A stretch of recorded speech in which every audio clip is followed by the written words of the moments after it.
आज कार्यक्रम की हम शुरुआत कर रहे हैं बेहतर नोट पे, क्योंकि यूएस मार्केट्स के अंदर तस्वीर थोड़ी बेहतर आपको दिख रही है। डाउ फ्यूचर्स अच्छे ठीक ठाक हैं, बंद भी ठीक हुए हैं। आज हमारे साथ अजय भी हैं, काफ़ी मिस करते हैं उनको ओपनिंग के शो में, कल हमारे साथ नहीं थे।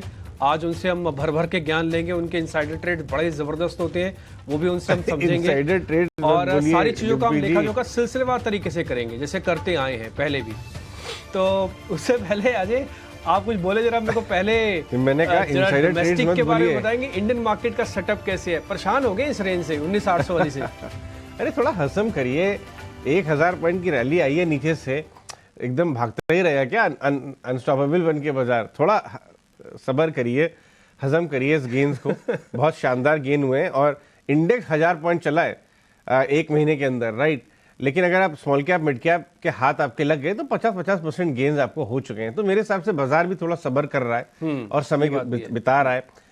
19,850 के आसपास थोड़ा रेजिस्टेंस फेस कर रहा है, तो वहां पे थोड़ा समय बिता रहा है। और बट सपोर्ट भी है 19,600 के आसपास, मजबूत सपोर्ट भी अगर आप चार्ट पर देखें तो थोड़ा समय बिता रहा है। कल हमने देखा कि जो बैंक्स में दबाव है वो दूसरे तीसरे दिन जारी रहा। कुछ ऐसे बैंक थे जो उस दबाव के बावजूद भी मजबूत थे, इंडसइंड बैंक जैसे। लेकिन ओवरऑल कुल मिला के अगर आप देखें तो बैंक्स में जो दबाव था उसकी भरपाई कुछ हद तक आईटी से आती हुई नजर आई, क्योंकि आईटी में एक विदेशी बाजार का भी आपको एक कहीं ना कहीं मदद मिल रही है। नैस्डैक वहाँ तेजी में है इस समय, माइक्रोसॉफ्ट अभी अपना ऑल टाइम 52 वीक हाई पे आ गया है, तो आईटी ने थोड़ी भरपाई करती हुई नजर आई।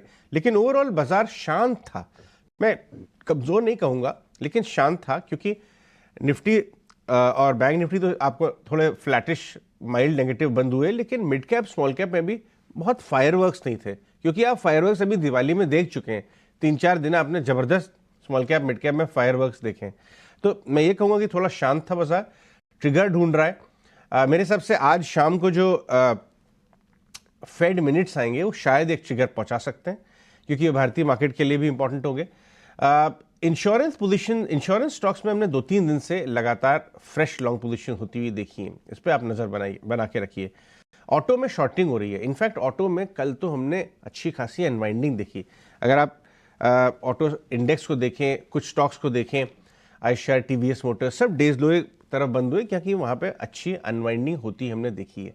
अच्छे quality stocks mid cap small caps में पुल बैक्स में वापस से पोजीशन बनेंगी, इसमें मुझे कोई डाउट नहीं है। इनफैक्ट कल गोल्डमैन ने एक बहुत अच्छा नोट निकाला है, 22,000 के करीब इंडेक्स का टारगेट दिया है अगले साल का। लेकिन उससे ज़्यादा पॉइंट जो मैं बताना चाहूँगा जो गोल्डमैन कह रहा है, क्योंकि वो इकोनॉमिक्स जो इकोनॉमिस्ट हैं गोल्डमैन के, उनका नोट है। वो ये कह रहे हैं कि अभी से इलेक्शन के बीच में आपको पब्लिक सेक्टर स्पेंडिंग दिखेगी, यानी सरकारी बड़े बड़े प्रोजेक्ट्स। तो यानी आप इंफ्रा कैपेक्स वाले स्टॉक्स के ऊपर नज़र रखें। चुनाव के बाद आपको प्राइवेट कैपेक्स क्लियर होता हुआ नजर आएगा, बढ़ता हुआ नजर आएगा। तो यानी कैपेक्स वाला माहौल 6-8 महीने साल भर जारी रह सकता है। और कैपेक्स वाले जितने भी स्टॉक्स हैं, इंफ्रा जहां पे लगा हुआ है, जो ईपीसी कंपनी करती हैं, सीमेंट सप्लाई करती हैं, आईटीडीसी सीमेंटेशन जैसे, आप तमाम आपके सड़क वाली बड़ी कंपनियां, उन पर नजर बना के रखिए आप। और दूसरी बात वो ये भी कहते हैं कि सितंबर अक्टूबर में रेट कट आएगा। अगर रेट कट आता है तो इंटरेस्ट रेट सेंसिटिव स्टॉक्स उसके 6 महीने पहले चलना शुरू होते हैं। उसमें हम आगे बातचीत करेंगे इन द शो। लेकिन कुल मिला के बाजार देखें तो समय बिता रहा है बाजार, बहुत बड़ा कोई इमीडिएट ट्रिगर नहीं नजर आ रहा है। तो ये भारतीय बाजारों के लिए सेटअप हो गया। लेकिन अगर हम विदेशी बाजारों की बात करें तो अमेरिका के संकेत ठीक ठाक हैं। डाउ में 200 अंकों की तेजी है। आईटी स्टॉक्स में जिस तरह से स्ट्रेंथ आई है, नेस्डैक में हमने बढ़िया रिकवरी देखी है। एक थोड़ी सी शायद चिंता हो सकती है, वो है कच्चे तेल की, जो कि फिर से $78 से हम फिर से $82 का भाव देख रहे हैं। कल के सत्र में हमने तेजी देखी है। अजय, आप किस तरह से असेस कर रहे हैं विदेशी बाजारों से भारतीय बाजारों के लिए मूड को? क्या कोई वरीज हैं या फिर जो तेजी आई है अमेरिकी बाजारों में वो आज हेल्प करेगी? देखिए, मुझे बहुत ज्यादा वरीज नहीं नजर आ रही अभिषेक। उसका रीजन ये है कि आपने यूक्रेन वॉर देखी, क्रूड नहीं भागा। अब आपको हमास और वाला मामला भी नजर आता, वो दिखाई दे गया, इजराइल, क्रूड नहीं भागा। इनफैक्ट चाइना में जो स्लो डाउन हो रहा है, अब यूएस में भी स्लो डाउन की बातें बढ़ती जा रही है, उसके चलते में क्रूड घटा है।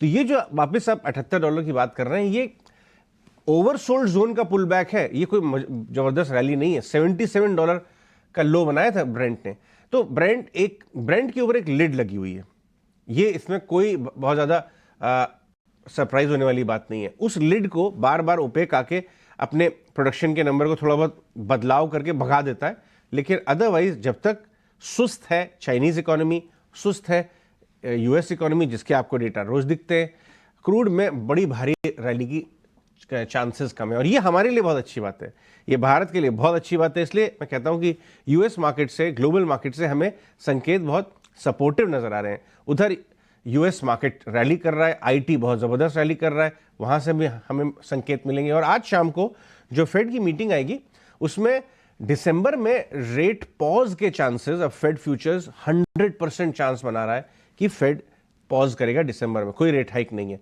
लेकिन वो जो कमेंट्री आएगी उसमें आपको नजर आएगा कि कितनी एक्सटेंट फेड देख कैसे रहा है, क्या जो बदलाव आया है पूरे नैरेटिव में पिछले एक हफ्ते में, क्या फेड भी उसका इत्तिफाक रखता है या फेड उससे अलग है? अभी तक फेड उससे अलग रखता रहा है। तो आज शाम की जो कमेंट्री है बहुत बढ़िया है। ऑफ कोर्स डॉलर इंडेक्स 103 104 के नीचे आ गया है, 50 से 60 बेसिस पॉइंट यील्ड नरम हुई है। तो मेरे हिसाब से तो ग्लोबल मार्केट्स काफ़ी सपोर्टिव है। लेकिन डिम्पी के पास जाते हैं और ये भी मालूम चलेगा हमें कि एफएनओ साइड में क्या एक्शन हो रहा है। एफआईएस ने बिकवाली तो कम कर दी है, कुछ खरीदारी के दिन भी नजर आए, लेकिन क्या फ्यूचर एंड ऑप्शन में लॉन्ग पोजीशन बढ़ा रहे हैं डिम्पी? नहीं, ये जो उनकी लॉन्ग पोजीशन ज़्यादा नहीं बढ़ रही है, मेरे को यही एक कंसर्न है। देखिए, हम कई बार इस चीज़ को ना नोटिस करवा रहे हैं कि ग्लोबल मार्केट्स और एफआईएस दोनों आपके साथ में खड़े हो जाए ना, तो फिर आप देखो 20,000 कितनी जल्दी आ जाता। लेकिन प्रॉब्लम यही हो रही है 19,800 के आसपास कि एफआईएस का रोल ही नहीं है, एफआईएस बढ़ ही नहीं रहे आगे। उनकी अपनी चिंताएं हो सकती हैं, हम समझ सकते हैं कि भारतीय बाज़ारों में इस समय थोड़ा चुनाव वाला फैक्टर है, थोड़ा ग्रोथ वाला फैक्टर है, इस बार के फेस्टिवल सीजन के नंबर चेक किए जाएंगे, बहुत सारी चीज़ें हो सकती हैं। लेकिन एफआईएस का रोल तो बहुत ही ख़राब है। मैं एक एक करके डाटा आपके स्क्रीन पर लेके आता हूँ। पहले जरा निफ्टी लेके आई। यहाँ पे अनवाइंडिंग का प्रेशर सेकेंड डे है। ये सेकेंड डे अनवाइंडिंग में जो है बदलाव जो हुआ है ना, वो आप ओपन इंटरेस्ट में देख पा रहे हैं 6% का, कल 2% था। डेट मीन्स कल फिर से थोड़ी शॉर्टिंग हुई है। हालांकि आज हमारे पास एक अच्छा पॉइंट है कि हमको ग्लोबल मार्केट फिर से सपोर्ट कर रहा है। क्या ग्लोबल मार्केट्स में इतना दम है कि हम 19,800 के ऊपर आके टिका देंगे अपने आप को? तो उसका जवाब ना हो सकता है, क्योंकि आपकी वो हेल्प तो करेगा ओपनिंग में, लेकिन ओपनिंग के बाद का फ्यूल कौन ला के देगा? तो वही प्रॉब्लम है कि वहाँ पे थोड़ा एफआईएस का रोल इंपॉर्टेंट हो जाता है, क्योंकि जब वो आते हैं ना तो इंडाइसिस के बड़े शेयर्स को प्लस करते हैं, और जो प्लस करते हैं तो इंडाइसिस मैनेज हो जाता है। अभी आप स्क्रीन पर ना लीडरशिप की प्रॉब्लम्स भी देख पा रहे होंगे कि लीडर ही नहीं है। इक्का दुक्का कोई शेयर आता है तो अगले दिन आके उसमें प्रॉफिट बुकिंग हो जा रही है। कोई ऐसा शेयर नहीं है बड़ा वेटेज वाला जो 3-4 दिन चले और कई अपने क्रिटिकल लेवल्स को पार करे, ऐसा एक भी शेयर आपको नहीं दिखेगा बड़े शेयर्स में से। मिड कैप कैटेगरी में मिलेगा। एक और पॉइंट है, अभी भी प्रीमियम बना हुआ है, तो ये मेरे लिए एक अच्छा पॉइंट है कि ठीक है प्रीमियम मार्केट के अंदर है, तो यानी कि इच्छा शक्ति तो है, इसलिए ज़्यादा डरने और घबराने की बात नहीं है। एक और अच्छी बात है, जो निफ्टी के सपोर्ट्स पे हमने कोई सपोर्ट को कोई चेंज नहीं किया। 500, 450, 500 वाला रेंज अहम सपोर्ट एरिया है। आप चाहें तो ट्रेलिंग स्टॉप लॉस 600 भी रख सकते हो अपना, लेकिन रेजिस्टेंस भी उतना ही हार्ड है 800 और 900। जैसे कल मार्केट ने पूरी रेंज निकाल दी ना, हमको लगता है आज फिर से मार्केट एक रेंज में ही रह जाएगा। बस फर्क इतना होगा कि कल वो अपने सपोर्ट्स को बार बार टेस्ट करने के लिए पहुंचता था, आज हो सकता है रेजिस्टेंस को बार बार टेस्ट करने के लिए पहुंचे। लेकिन ये जो 50 पॉइंट अभी आप गिफ्ट निफ्टी पे देख पा रहे हो, मेरे को थोड़ा ट्रस्ट कम है कि ये उतनी ही बढ़त के साथ भी खुलेगा और उसके बाद थोड़ा पॉइंट्स जोड़ेगा भी। इसमें मेरा कन्विक्शन थोड़ा सा लो है, बस और कुछ नहीं है। अदरवाइज मैं मार्केट के अंदर अभी भी बुलिश हूँ और मेरा स्टांस ऐसा है कि जब तक 19,500 ब्रेक नहीं होता आप बाइंग ऑन डिप्स कर सकते हो। दूसरी बात आती है बैंक निफ्टी की, ये भी मैं आपके सामने बैक टू बैक रख देता हूँ। बैंक निफ्टी के अंदर आप देखेंगे तो -5% का ओवाई शेड है, लेकिन पॉइंट्स में कल कोई बदलाव नहीं हुआ, सिर्फ एक पॉइंट की बढ़त थी 43,000 के इंडेक्स में। कल वो 43,584 भी बंद हुआ, इससे पहले 583 भी बंद था। तो आप सोच सकते हैं कि कल मार्केट में बैंक निफ्टी में क्या हुआ। लेकिन कल बैंक निफ्टी के पॉइंट्स को छोड़ दीजिए, कल उसके भाव को छोड़ के भावनाओं पे चले जाइए। वो ये क्योंकि शुक्रवार को असली में जो कल्प्रिट था वो बैंक निफ्टी था, और सोमवार को एक्चुअली में जो हीरो बना वो बैंक निफ्टी बना। तो जो 24 घंटे के अंदर बदलाव आया ना ट्रेडिंग डेज में, वो बैंक निफ्टी के अंदर अच्छा है, बेहतर है। लेकिन प्रॉब्लम है लेवल्स की। फिर से 43,500 अहम सपोर्ट एरिया है, तो 43,800 अहम रेजिस्टेंस एरिया है। रेजिस्टेंस के पार होके क्लोजिंग होने पर डर बैठेगा जो लोग मंदा करते हैं, जो लोग बाजार को शॉर्ट करते हैं। इसलिए बाजार का वो चीज जितानी पड़ती है। आप ये सोचेंगे 300 पॉइंट में क्या फर्क पड़ता होगा, सर इसी 300 पॉइंट पे मन की वृत्ति बदल जाती है। आप बाय करेंगे, सेल करेंगे, आपका डिसाइडिंग फैक्टर बदल जाता है। इसलिए इन लेवल्स की बड़ी इंपॉर्टेंस है जो हम आपके सामने रोज रखते हैं। 43,800, 44,000 जब तक पार नहीं होगा, बड़ी पोजीशन बैंक निफ्टी में नहीं आएगी। उम्मीद करते हैं कि इंडसन, कोटक और HDFC इन तीनों की तिगड़ी आपकी हेल्प आज जरूर करेगी। अब मैं जरा पुट कॉल रेशियो और विक्स भी बता देता हूं। विक्स इस समय बताना जरूरी है। देखिए विक्स ना फिर से ब्रेकआउट के कगार पर है। ये फियर इंडेक्स है और ये वॉलेटिलिटी का भी इंडेक्स है। तो ये वॉलेटिलिटी भी देगा आगे चल के और ये फियर भी देगा, डर भी देगा। डर किस चीज का? शायद चुनावों का हो सकता है, खपत का हो सकता है, कुछ नंबर्स का हो सकता है, स्लो डाउन का हो सकता है, बहुत सारी चीजें हो सकती हैं। इसलिए विक्स को ना क्लोजली वॉच करने की जरूरत है। मैं लेवल्स भी आपको बता देता हूं। 1284 से 13 वाले लेवल्स हैं। अगर एक बार ये पार कर देगा ना तो मार्केट के अंदर ये हलचल पैदा करेगा। फिलहाल अभी तक तो नहीं किया, देखते हैं क्या होता है। कल ये 2% ऊपर था। रही बात तब पीसीआर की, तो पुट कॉल रेशियो से मैं फिर से क्लियर कर देता हूं कि बैंक निफ्टी ओवरसोल्ड है। हमने कल भी आपके सामने बात रखी थी, आज फिर से रख देते हैं। बैंक निफ्टी ओवरसोल्ड है। चांसेस ज्यादा है कि बैंक निफ्टी ही ऊपर होके आएगा। और कल हमने एक वर्ड का इस्तेमाल किया था कि बैंक निफ्टी मार्केट का थर्मोमीटर है, वही आपको बताएगा कि आपको बुखार है कि नहीं है। आज भी बैंक निफ्टी ही डिसाइड करेगा कि बाजार को ठीक होना है या फिर इसको थोड़ा भी और बुखार चढ़ा रहेगा। तो इसलिए इन दोनों इंडाइसिस के लेवल्स और क्रिटिकल चीजें थी वो हमने आपके सामने रखी हैं। बाजार के लिए जो भी ट्रिगर से जो भी लेवल्स वो आपको डिम्पी ने बता दी है। और ये बात सच है कि अगर निफ्टी बैंक को चलना है तो बड़े शेयरों की भागीदारी आज बाजार में होनी पड़ेगी, क्योंकि कल हमने देखा था कि छोटे मिड कैप वाले जो PSU बैंक्स थे वो चल रहे थे, लेकिन वो वेटेज के लिहाज से उतने अहम नहीं है, तो शायद इंडेक्स को ऊपर खींच नहीं पाएंगे। लेकिन डिम्पी आज दो स्टॉक्स कौन से फोकस में रहेंगे? दो हैं या आज भी एक ही है? आज भी एक ही है। आज भी एक ही है अभिषेक। उसकी वजह है, पता है क्यों? क्योंकि मार्केट के अंदर ना इस समय आप ज्यादा एक्सपोजर मत रखो। मार्केट इस समय ऐसी रेंज के अंदर है कि वो हाँ में भी नहीं है, ना में भी नहीं है। एक बार हाँ में आ जाए तो फिर आप भरो ना माल। किसने मना किया है? इंडिगो का शेयर हमने आज रखा है। हम अच्छे से समझ रहे थे कि क्रूड बढ़ा है उसके बावजूद भी, लेकिन मेरे इस शेयर बताने से पहले अजय ने ही आपको बात क्लियर कर दी है क्रूड को लेकर कि ज्यादा घबराने की जरूरत नहीं है। ये एक्चुअली ओवरसोल्ड से फेयर रेंज में आ रहा है। तो इसलिए क्रूड की बढ़ने के बावजूद भी हमने इंडिगो को रखा और इसकी बड़ी वजह इसका ब्रेकआउट है। अब आपको लग रहा होगा कि ऐसा क्यों है, इसलिए क्योंकि इसके अंदर जो पैसेंजर व्हीकल्स के जो नंबर आए बीच में रिसेंटली, उसके बाद से इसने ब्रेकआउट किया। ये 200 दिनों के एवरेज के ऊपर भी है। तो ये मंदा शेयर तो है नहीं किसी भी लिहाज से, और उसके ऊपर ब्रेकआउट है, तो ये अच्छी चीज है। कच्चे तेल में जो थोड़ा बहुत नरमी आई थी उससे रिसेंटली इसके अकाउंट में थोड़ा बहुत बेनिफिट आया है। आप धीरे धीरे भी करना चाहे ना इसको प्लस कर सकते हैं। कल ये शेयर अंशुल जैन ने भी हमको बताया था क्लोजिंग में, उन्होंने BTST बकायदा इस शेयर को करवाया था, तो मेरी नज़र तभी से थी और ये कल ठीक भी बंद हुआ है। तो आप एक इंडिगो के शेयर पे ध्यान रख सकते हैं। और एक और बात, अजय ने अभी एक क्वेश्चन पूछा था FIs वाला, मैं उसका थोड़ा पॉइंट बताना भूल गया, मैं जरा वो ऐड कर देता हूँ। सिर्फ FIs की लॉन्ग पोजीशन अभी 20% है अजय, और पिछले 4 दिन से करीब 20% पे ही है। ये बढ़ नहीं रही है, ये अगर देखने का तरीका देखा जाए। दूसरा तरीका, ये घट भी तो नहीं रही है, तो ये भी इंपॉर्टेंट पॉइंट है कि 20% पे भी रुके हुए हैं। ना जाने किस चीज की वेट कर रहे हैं। अगर आप थोड़ा इसके बारे में और बता पाए तो जरूर बताइएगा। रिटेल के पास 60% लॉन्ग पोजीशंस है और DIs के पास 57% लॉन्ग पोजीशंस है। टिपिकली FIs के पास ही 20% है और ऑल टाइम लो 9 का है, रीसेंट लो 13 का है। ठीक है, तो ये सारे के सारे संकेत आपके लिए हो गए और स्टॉक्स भी आपको पता चल गया कि क्रूड कोई बड़ी नहीं। इंटरग्लोब एविएशन में आज आपके लिए फिर से मौके बनेंगे, लेकिन चलिए अपने मेहमानों को जोड़ते हैं और इस चर्चा को आगे बढ़ाएंगे और बाजार का मूड थोड़ा सा और चेक करेंगे बारीकी से और आपके लिए कमाई वाले शेयर भी जानेंगे। हमारे साथ हमारे आज के खास मेहमान, हमारे पैनलिस्ट संतोष मीणा, कपिल शाह और वैशाली पारिक। आप तीनों का बहुत शुक्रिया, स्वागत है टी9 स्वदेश पर। वैशाली जी, शुरुआत आपसे करना चाहेंगी। 2 दिनों का करेक्शन और कहीं ना कहीं बाजार ने जो RBI से जो झटका लगा था रिस्क वेटेज को लेकर, अब थोड़ा सा उसको पचा लिया है। इसके शायद आज ये पुख्ता भी हो जाएगा। बाजार में आज आप क्या ट्रेड करने की सलाह देंगी? क्या स्ट्रेटजी होनी चाहिए आज? Very good morning to all of you. So market ऐसे देख रहे हैं कि थोड़ी स्ट्रेंथ से खुलेगी, बट व्यू तो वही है, रेंज बाउंड है, 19,850 का रेजिस्टेंस है और नियर टर्म 19,600 का सपोर्ट है। So till then I mean we have to wait and watch कि अगर फॉलो अप बाइंग आ रही है कि नहीं, बट आई डाउट इट।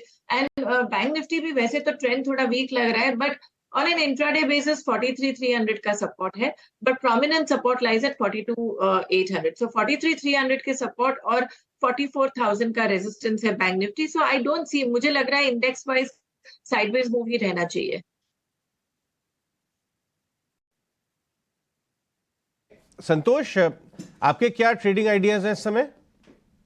तो मैंने कल जैसे हमने देखा that mid cap IT stocks, जैसे कि आप लेटेंट व्यू देखेंगे या एप्टेक देखेंगे, Happiest Mind, these are all technically very well placed. So उसमें से मैंने एक चुना है, वो है लेटेंट व्यू एनालिटिक कंपनी, जो फिलहाल है 450.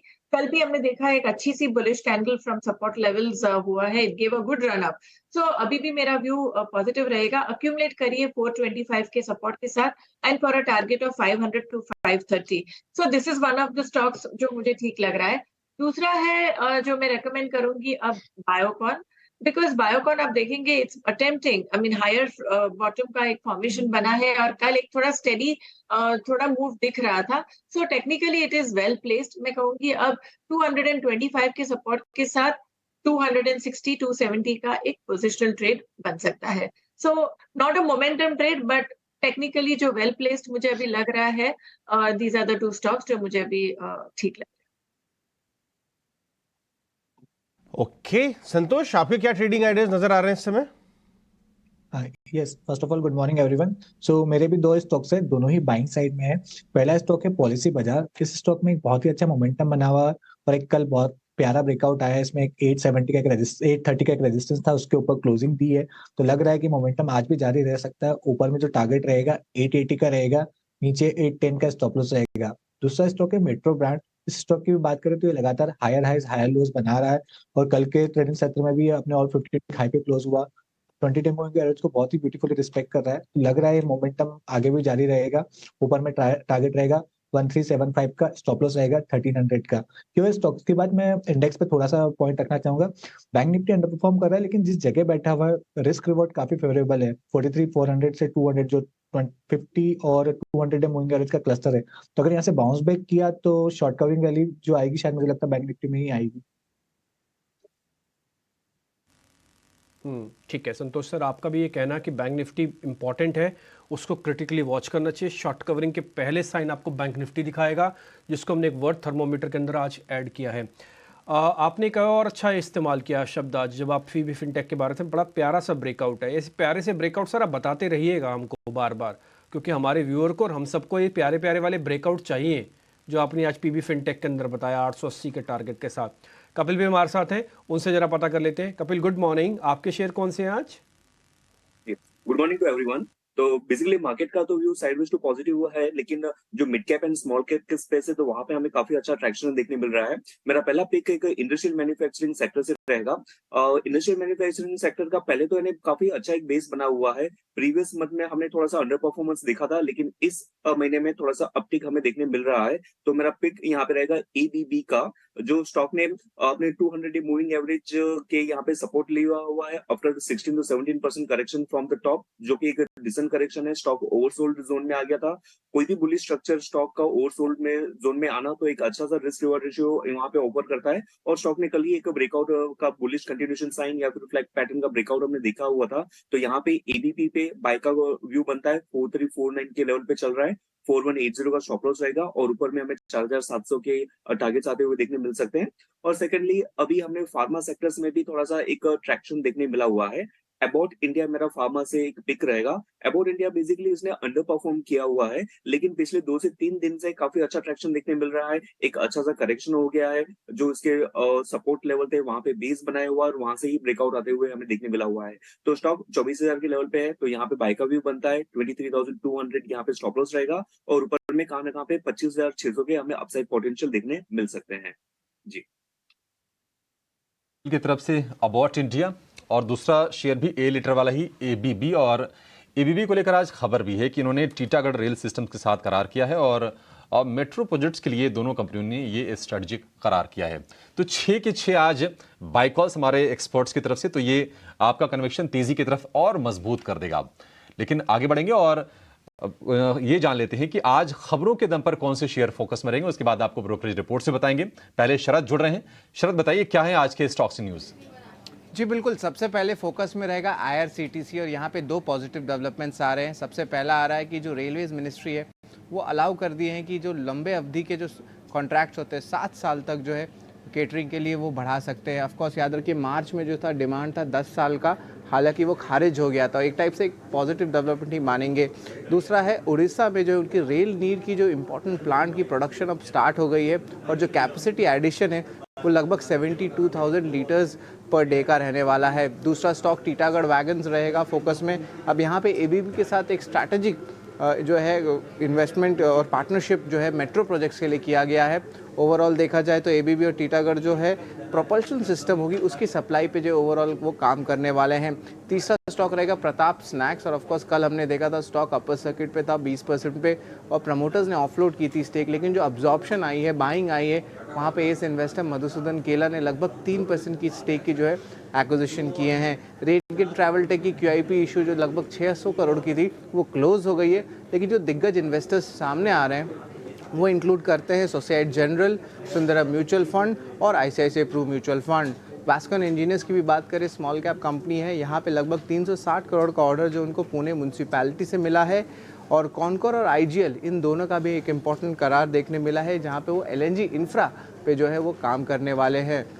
इसके अलावा बात करूंगा तो ओबरॉय रियल्टी भी फोकस में रहेगा। यहाँ पे उन्होंने एक लग्जरी प्रोजेक्ट जो है थाने में वहाँ पे लॉन्च किए हैं। आईसीआईसीआई लॉम्बार्ड में जो है संजीव मंत्री को जो है एमडी सीईओ नियुक्त किया गया है और एसबीआई में इम्पॉर्टेंट डेवलपमेंट आया है जहाँ पे गवर्नमेंट ने अपॉइंट किया है विनय एम टोनसे को, जो कि जो एमडी बन जाएंगे बैंक के और इनकी अपॉइंटमेंट अगले 2 साल तक है, नवंबर 2025 तक।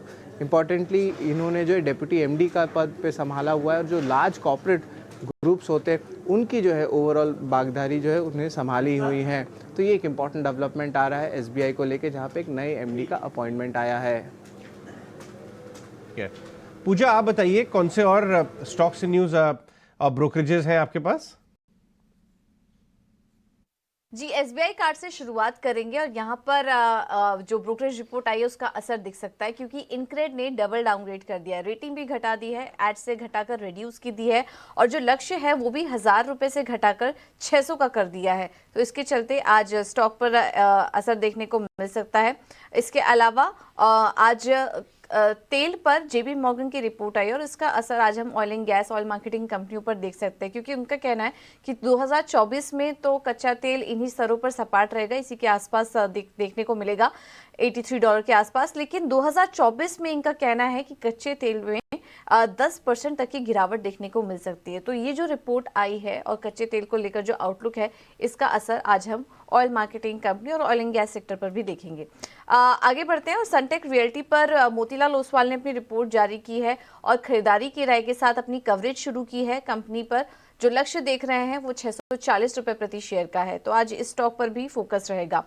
इंडिया हेल्थ केयर सेक्टर पर मैक्वायरी ने अपनी रिपोर्ट जारी की है। काफ़ी सारे पॉइंट्स इन्होंने रखे हैं, लेकिन जो क्रक्स है रिपोर्ट का, यहाँ पर उनका कहना है कि इन्हें सन फार्मा, ऑरोबिंदो, डॉक्टर रेड्डीज और लुपिन इनके प्रेफर्ड लिस्ट पर है, इस पर आप नजर रखें। और इसके अलावा जो डोमेस्टिकली फोकस्ड कंपनियां हैं जैसे कि Mankind Pharma, Eris Life Sciences, ये भी इनके पॉजिटिव सूची में है। लेकिन वहीं दूसरी तरफ जाइडस लाइफ और एल्केम लैब जैसी कंपनियों पर इनका सतर्क नजरिया है, तो ये एक क्रक्स है रिपोर्ट का, इस पर भी आप नजर रखिए। बैंकों पर मैक्वायरी की रिपोर्ट आई है और इनका कहना है कि आरबीआई के रेगुलेशंस जो भी जारी हुए हैं उससे ग्रोथ में थोड़ा धीमापन देखने को मिल सकता है, खासकर कि पर्सनल लोन कुछ इम्पैक्ट हो सकता है इसके बाद, और नियर टर्म में लोन ग्रोथ में असर आ सकता है। हालांकि लॉन्ग टर्म के लिए डिमांड बेहतर दिखाई दे रही है। तो ये बैंकों पर मैक्वायरी का नजरिया। और इसके अलावा आखिर में बात करते हैं टाइटन की। यहाँ पर भी एक रिपोर्ट आ रही है सीएलएसए की, पॉजिटिव रिपोर्ट है, खरीदारी की सलाह दे रहे हैं। जो लक्ष्य है वो 3948 से बढ़ाकर 4029 का दिया है और इनका कहना है कि ईपीएस ग्रोथ में भी FY 23 से 26 के बीच में काफ़ी शानदार ग्रोथ, 24% के आसपास की ग्रोथ देखने को मिल सकती है। जो भी ज्योग्राफिकल एक्सपेंशन करेगी, नए फॉर्मेट्स और लग्जरी सेगमेंट पर फोकस कर रही है, उससे इनकी ग्रोथ में ये तमाम फैक्टर्स इनकी ग्रोथ में ट्रिगर का काम करेंगे। तो आज टाइटन भी अपने रडार पर रखिए।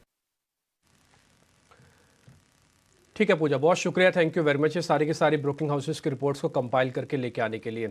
लेकिन अजय, मैंने एक ओपन एंडेड क्वेश्चन आपसे पूछा था कि अब ऐसा क्या है कि एफआईज भारत में नहीं आ रहे हैं? आज ना गोल्डमैन सैक का एक रिपोर्ट आई है, एक्चुअली एक नोट आया है भारतीय बाजारों को लेकर। एक बार आप मेरे को ना जरा उसके बारे में बताइए, उस नोट में क्रक्स क्या है और क्या उसको हम एफआईज से जोड़ सकते हैं? उसके दम पर एफआईज आ सकता है इंडिया में जो भी 20% लॉन्ग करके बैठा है?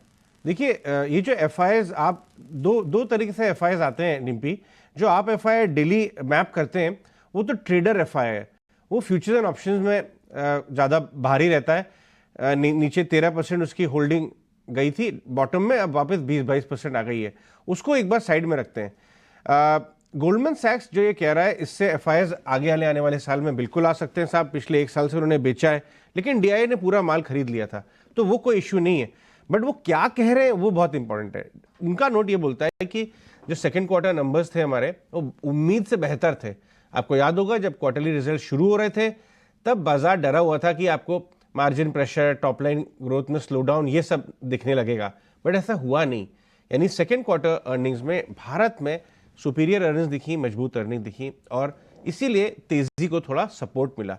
इन्होंने ये बताया आज के नोट में और कल शाम के नोट में एक्चुअली कि अगले साल में आपको 2-3 बातों का ध्यान रखना है। कैपेक्स रिलेटेड स्टॉक्स में फाइनेंशियल्स, जो एक्चुअली कैपेक्स का एक तरह से वो होते हैं, क्वासी उनका प्ले होते हैं, उन पर ध्यान रखना है, क्योंकि अभी से इलेक्शन के बीच तक पब्लिक सेक्टर वाला कैपेक्स चलेगा, जैसे सरकारी कैपेक्स, रेलवे, डिफेंस, बड़े बड़े प्रोजेक्ट्स, वो वाला कैपेक्स।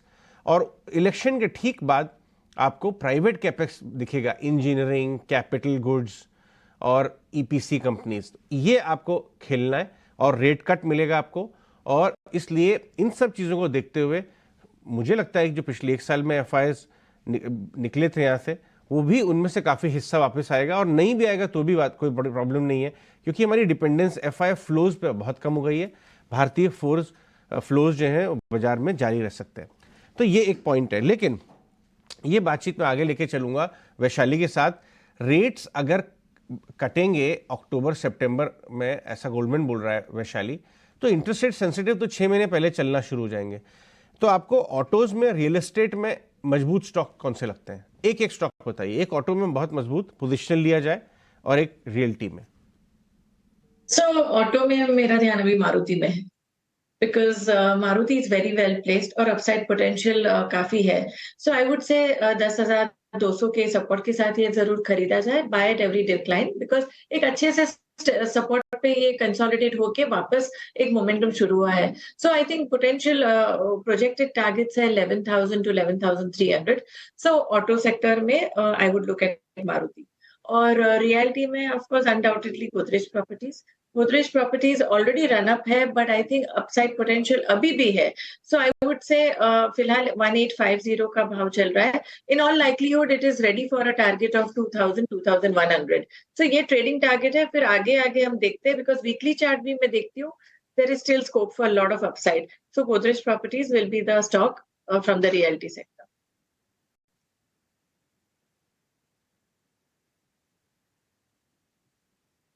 संतोष, कल ऑटो में काफ़ी शॉर्टिंग दिखी, लॉन्ग अनवाइंडिंग दिखी, आईशर में, इवन टीवीएस टॉप से नीचे घट के आया।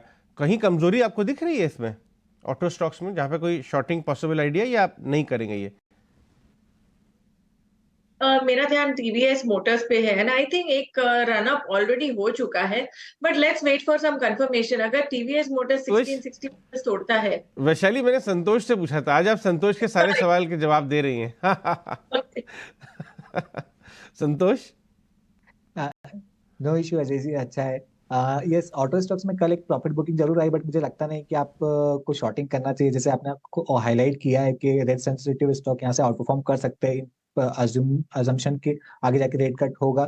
सो इस गिरावट में खरीदारी के मौके ढूंढना चाहिए रादर देन शॉर्टिंग अपॉर्चुनिटी। और ये जो कल कुछ टायर स्टॉक्स में प्रॉफिट बुकिंग आई थी, बालकृष्ण इंडस्ट्री का थोड़ा स्ट्रक्चर वीक है, लेकिन पोलो टायर अभी भी अच्छा लगता है। अगर ये गिरावट में खरीदारी का मौका मिले तो खरीदना चाहिए, क्योंकि मुझे भी लगता है कि क्रूड में बहुत ज्यादा अपसाइड है नहीं। ये ओपेक की मीटिंग के पहले एक सेंटिमेंटल अपटिक देखने को मिल रहा है, तो फिर क्रूड वापस नीचे आ रहा है, तो ये टायर स्टॉक्स भी आउट परफॉर्म करते नजर आएंगे।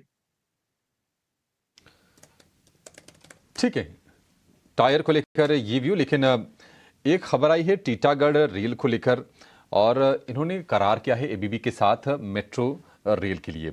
और करार दरअसल हुआ है वो प्रोपल्शन सिस्टम की सप्लाई करने को लेकर। तो एक बढ़िया चीज़ है, हमने देखा है कि टीटागढ़ रेल का शेयर चल भी रहा था। तो पहले एक राय हम टीटागढ़ के शेयर पर लेंगे। कपिल, आप बताइए, टीटागढ़ रेल जो कि शेयर चला है, अगर आप पिछले महीने भर में देखेंगे तब भी 20-25% के आसपास ही तेजी दिखा चुका है शेयर। ये क्या सलाह होगी आपकी ओर से? जी, टीटागढ़ वेरिएंट का बेसिकली एक तो बहुत ही अच्छी मोमेंटम आई हुई थी। जो इसका ब्रेकआउट लेवल पे 177 का दिखता था, तो अभी तो स्टॉक ने 850 के लेवल के यहाँ पे काफी टाइम का एक बेस बनाया था। तो जो अपसाइड मोमेंटम आई थी वो पार्शियली काफी हद तक एक डाइजेस्टेड हो चुका है, और फिर से 2 दिन पहले हमें एक बहुत ही अच्छा सा ब्रेकआउट देखने मिला था। कल के दिन में थोड़ा सा कूल ऑफ हुआ था ये स्टॉक, बट इतना अच्छा मूव होने के बाद में, इतने स्ट्रॉन्ग अपसाइड मोमेंटम होने के बाद में 2 से 3 दिन स्टॉक प्राइस थोड़े से कूल ऑफ होते हैं और बाद उसके बाद में स्टॉक रेज्यूम करते हैं। आज तो एक स्टॉक स्पेसिफिक न्यूज भी है जो कि मैं इसको एक पॉजिटिव फैक्टर मानता हूं, तो इसके बुलिश कंटिन्यूएशन मोमेंटम रहनी चाहिए। लेकिन यहाँ पे आप 1-2% के या फिर 3% के ट्रेडिंग स्टॉप लॉस के साथ ट्रेड नहीं कर सकते हो, क्योंकि इतना अच्छा मूव कर गया है तो 2 से 3% का फॉल काफी लाजमी बनता है। तो मेरे हिसाब से इसका जो ब्रॉडर रेंज है 860-865 तक इसका एक काफी अच्छा सपोर्ट लेवल रहता है। तो वहां तक आप इन स्टॉक को एक्यूमुलेट करें with in stop loss of 800 rupees, and upside के उसके टारगेट्स नहीं बन रहे हैं क्योंकि वो ऑल टाइम हाई पे है और हर एक रेजिस्टेंस पहले भी उसने ब्रीच किया हुआ है, तो मोमेंटम के साथ बने रहे। ठीक है, 860 865 के आसपास अगर आपको लेना है तो आपके लिए बेहतर अकोमुलेशन का एक जोन बन सकता है टीटागढ़ रेल में। लेकिन कपिल, आप ही जवाब दीजिए, एबीपी पर भी हालांकि ये शेयर चला है, हालांकि टीटागढ़ रेल जितना ये नहीं चला है, क्या इसमें मौके बन सकते हैं?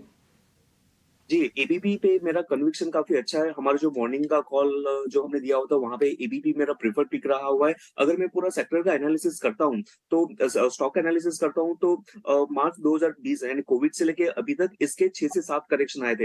हर एक करेक्शन कहां ना कहां पे 15 से 20% का सीमित हो गया था। उसके बाद में हमें अपसाइड मोमेंटम देखने मिला हुआ है। जो रिसेंट करेक्शन आया हुआ है एबीपी का वो भी 16 to 17% है। तो जो इसकी इंटेंसिटी ऑफ फॉल होती है वो पहले के फॉल के हिसाब से मैच हो चुकी है और यहाँ से अपसाइड मोमेंटम देखने मिल रहा है। डेली चार्ट पे मैं स्टॉक को देखता हूं तो कोई भी एक अच्छा स्टॉक अपने 200 डे मूविंग एवरेज को यहाँ पे सपोर्ट लेवल लिया हुआ है। आरएसआई ओवरसोल्ड था और वहां से हमें एक ब्रेकआउट देखने मिला है। तो ट्रेडिंग के लिहाज से तो मैंने इसका 4600 4700 के टारगेट दिए होते, लेकिन पोजिशनल हम इसको होल्ड करते हैं तो काफी अच्छा मोमेंटम देखने मिल रहा है। और कल के दिन में हमें एक fresh breakout bullish continuation sign देखने मिला था। तो मेरा ऑप्टिमिज्म एबीपी पे ज्यादा क्लैरिटी मुझे लग रहा है।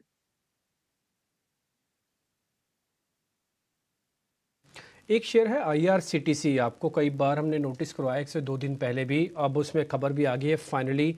और खबर ये है कि लॉन्ग टर्म टेंडर्स के लिए IRCTC को कुछ परमिट मिल गया इंडियन रेलवे से, और ये रेल नीर वगैरह कुछ और इस तरह के प्रोडक्ट अब बनाएगा और चलाएगा अलग अलग जगहों पर। ये सारी खबर थोड़े विस्तार से आप पढ़ेंगे तो आपको और अच्छे से पता लग जाएगी। लेकिन ये पॉजिटिव खबर है, कुल मिला के समझने की बात ये है। IRCTC, एक बार संतोष जी आपकी रिकमेंडेशन, ये अच्छा ब्रेकआउट देख के अब टिकने वाला शेयर है, ये चल सकता है सर अभी और?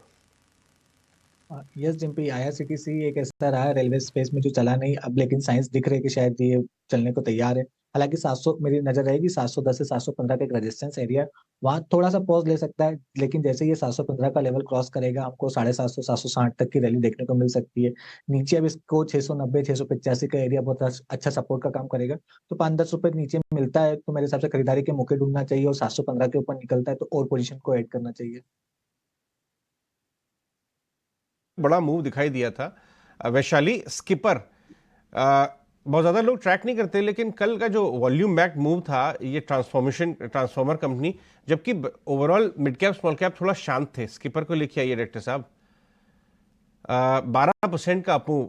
आप बताइए क्या इस भाव से भी ये ठीक लग रहा है, ये ब्रेकआउट है क्या? I definitely agree. इनफैक्ट हमारा ध्यान गया था कल ये स्टॉक पे और हमने रेकमेंड भी किया था बिकॉज 255 पे ब्रेकआउट आया है एंड सस्टेन भी किया है। वॉल्यूम इज गुड, कैंडल भी अच्छी बनी है। तो मेरे ख्याल से ट्रेडिंग टारगेट यहाँ से आएगा 280 एंड पोजिशनल ट्रेड अगर रखेंगे तो और भी अपसाइड पॉसिबल लग रही है, बट फिलहाल मैं कहूंगी 250 के सपोर्ट के साथ इसका टारगेट 280 दिखना है। विनोद मोदी भी हमारे साथ जुड़ रहे हैं। विनोद, ये बताइए कि अब अर्निंग सीजन खत्म हो रहा है, 2-4 ऐसे स्टॉक बताइए जहां पे आपकी टीम ने देखा है कि आगे अर्निंग्स एक्सपेंशन की गुंजाइश बहुत जबरदस्त है, आपने अर्निंग्स अपग्रेड देखे हो। Very good morning Ajay ji and सारे पैनलिस्ट को भी good morning. Definitely I mean जहां तक अर्निंग्स की बात है, ये क्वार्टर देखिए जो बीता क्वार्टर था, क्वार्टर टू मोर और less I mean definitely I mean earnings wise काफी बेहतर रहा, बट मोर और लेस आई वुड से कि इनलाइन रहा, बहुत बड़ा मतलब ऐसा बीट नहीं रहा था। बट मुझे लगता है कि उसके उसके बावजूद भी जो डबल डिजिट का अर्निंग्स ग्रोथ जो सस्टेन लगभग 13 क्वार्टर से कर रहा है, मुझे लगता है आने वाले क्वार्टर में भी सस्टेन करेगी।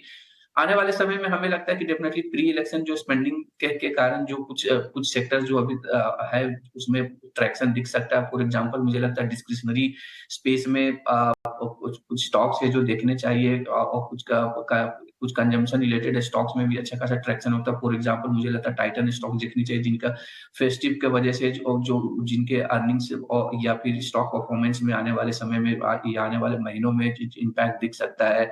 At the same time stocks like Bector food, जिसमें हमने कंसिस्टेंटली देखा है स्टॉक काफी बेहतर किया है। बेक्टर फूड में जिस हिसाब से उसने डिस्ट्रीब्यूशन नेटवर्क इंप्रूव किया है, एट द सेम टाइम जिस प्रोडक्ट लेवल पे काम किया है, आई मीन बेकरी सेगमेंट में काफी फोकस रहा है, उसमें भी देखिए स्टॉक चलने के बाद भी जिस हिसाब से उसकी अर्निंग विजिबिलिटी आ रही है 2-3 क्वार्टर में आने वाले में बहुत इंप्रेसिव है। मुझे लगता है ये स्टॉक भी फोकस में होना चाहिए। स्टॉक्स लाइक बीएसई जिस हिसाब से बीएसई देखेंगे तो लगभग 6 से 7 महीने में स्टॉक 3 गुना लगभग हो चुका है। मुझे लगता है अभी भी इसमें अर्निंग्स अपग्रेड की पॉसिबिलिटी है कि जिस हिसाब से इसके देखिए कि बीएसई में जो आई मीन अभी जिस हिसाब से कह सकते हैं कि जो कमीशन में जो बढ़ोतरी करना चालू की है, अभी भी इनका बीएसई और एनएससी में जो काफी आई मीन वाइडनिंग गैप है। मुझे लगता है कि पॉसिबिलिटी अभी भी ज्यादा है कि ये कमीशन अभी और बढ़ा सके। तो कंसिडरिंग एवरीथिंग मुझे कि कुछ स्टॉक डिस्क्रिशनरी, कुछ सेलेक्टिव आई मीन बीएसई जैसे स्टॉक्स है वहां पे निवेशकों का फोकस होना चाहिए आने वाले समय में। ठीक है, ये विनोद ने आपको बता दी इन सभी कंपनीज के बारे में। एक और कंपनी जिसको आज एक ऑर्डर मिलने की खबर है, 350 करोड़ रुपए के आसपास का ऑर्डर है, पुणे म्यूनिसिपैलिटी से मिला है, वेस्कॉन इंजीनियरिंग। एक बार जरा स्क्रीन पे लेके आइए। लेकिन प्रॉब्लम क्या है ना, ऑर्डर तो ठीक है मिल रहा है, लेकिन इसके पास एक रेजिस्टेंस है 80 से लेकर 83 तक का। एक बार आप चेक करेंगे कपिल, ये 80 से 83 वाला रेजिस्टेंस है। शेयर तो ठीक है चला भी है, लेकिन अब ऐसी जोन पे आ गया ना, बार बार रुक रहा है। ऑर्डर की खबर भी शायद इसको पार ना करवा पाए। एक बार जरा आप चेक करके बताएंगे क्या करना चाहिए आज। जी, वेस्टर्न इंजीनियरिंग का जो मैं चार्ट देखता हूँ तो नो डाउट डेली चार्ट पे मैं अपना नजर रखता हूँ तो एक 82.5 के यहाँ पे एक रेजिस्टेंस है। लेकिन काफी बार हम हाई टाइम फ्रेम वर्सेस लो टाइम फ्रेम का एक एनालिसिस करते हैं, तो इसके वजह से हमें एक प्रोबेबिलिटी की एक थोड़ी सी क्लैरिटी मिलती है कि ये इसके रेजिस्टेंस क्रॉस करने के चांसेस कितने हैं। तो अगर आप इसका मंथली चार्ट देखते हैं तो स्टॉक का जो 64 का एक लेवल था काफी टाइम पहले, वो एक काफी स्टिफ रेजिस्टेंस था और वो रेजिस्टेंस तकरीबन 10 से 12 साल से काम कर रहा था। तो आपका मंथली चार्ट पे 64 का एक बहुत बड़ा ब्रेकआउट देखने मिला हुआ है, जो अपने आप में एक काफी अच्छा स्ट्रेंथ डिस्प्ले करता है। स्टॉक प्राइस डेली चार्ट पे काफी एक कंसोलिडेशन पैच में है। हाँ, एक ट्रिगर के लिए हम देखेंगे कि 82 का लेवल क्रॉस हो जाए, उसके बाद में पॉजिटिव मोमेंटम देखने मिल जाएगा, लेकिन वो काफी पॉजिटिव पोजिशनल पर्सपेक्टिव हो जाए, क्योंकि स्टॉक अभी 74 पे चल रहा है और 83 84 का हम रेजिस्टेंस का ब्रेकआउट करने की वेट करेंगे तो काफी मूव हमारे हाथ से निकल जाएगा। बट अभी जो इसकी रेंज बनी हुई है तो स्टॉक अपने एक लोअर बैंड के यहाँ पे ही चल रहा है। तो स्टॉक का कहाँ ना कहाँ पे लोअर बैंड पे है, तो उसका एक फायदा ये होता है कि आपका रिस्क वाला रेशियो अच्छा हो जाता है। चल गया तो काफी अच्छा मूव देखने मिलेगा, अगर स्टॉप आउट होता है तो काफी कम परसेंटेज में ही हम अपना स्टॉप लॉस रिकॉग्नाइज कर लेंगे। तो 74.7 पे चल रहा है, इसका स्टॉप लॉस कुछ 73 के यहाँ पे बैठेगा और ऊपर में उसके कुछ 80 से लेके 82 के अपसाइड पोटेंशियल हमें देखने मिल सकते हैं। कपिल ने न केवल आपको स्टॉप लॉस और टारगेट बताया, बल्कि उसके पीछे की मेथोडोलॉजी कैसे काम होता है वो तक भी बता दी। इसलिए कहते हैं 18 स्वदेश को आप रेगुलर वॉच कीजिए, सिर्फ स्टॉप लॉस और टारगेट तक नहीं, बल्कि उसके पीछे की बात, इनसाइडर बात और कुछ ना कुछ टेक्निकल ब्रेकआउट्स वगैरह वाली बात, सब कुछ हम आपके सामने रखने की कोशिश करते हैं। छोटा शेयरों पर व्यू लेंगे जहां पर ब्रोकरेज की रिपोर्ट्स हैं।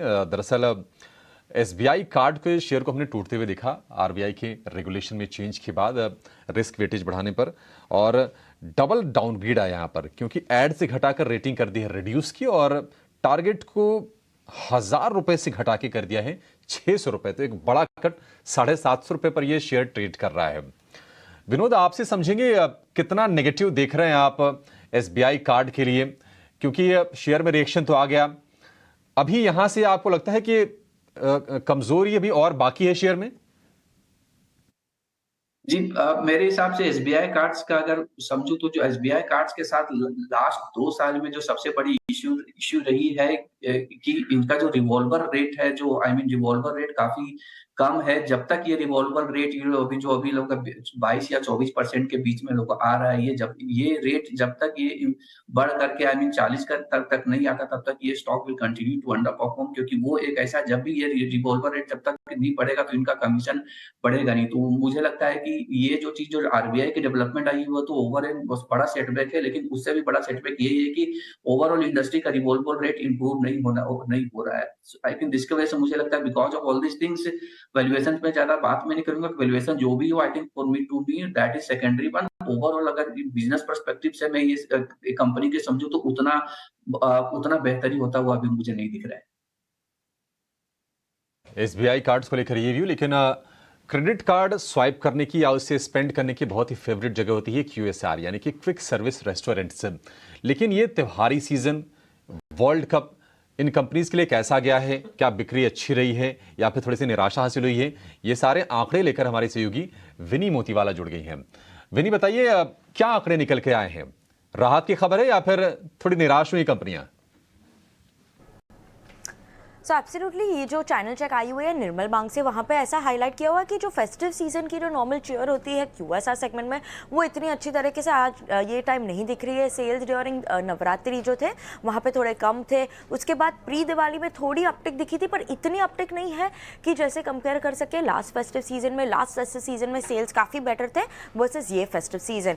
उसके अलावा सेवरल स्टोर्स ने भी हाईलाइट किया था उनके चैनल चेक में कि उन्होंने अपना टारगेट नहीं मीट किया है, जो फेस्टिव सीजन का नॉर्मल टारगेट होता है वो उनका मीट नहीं हुआ है।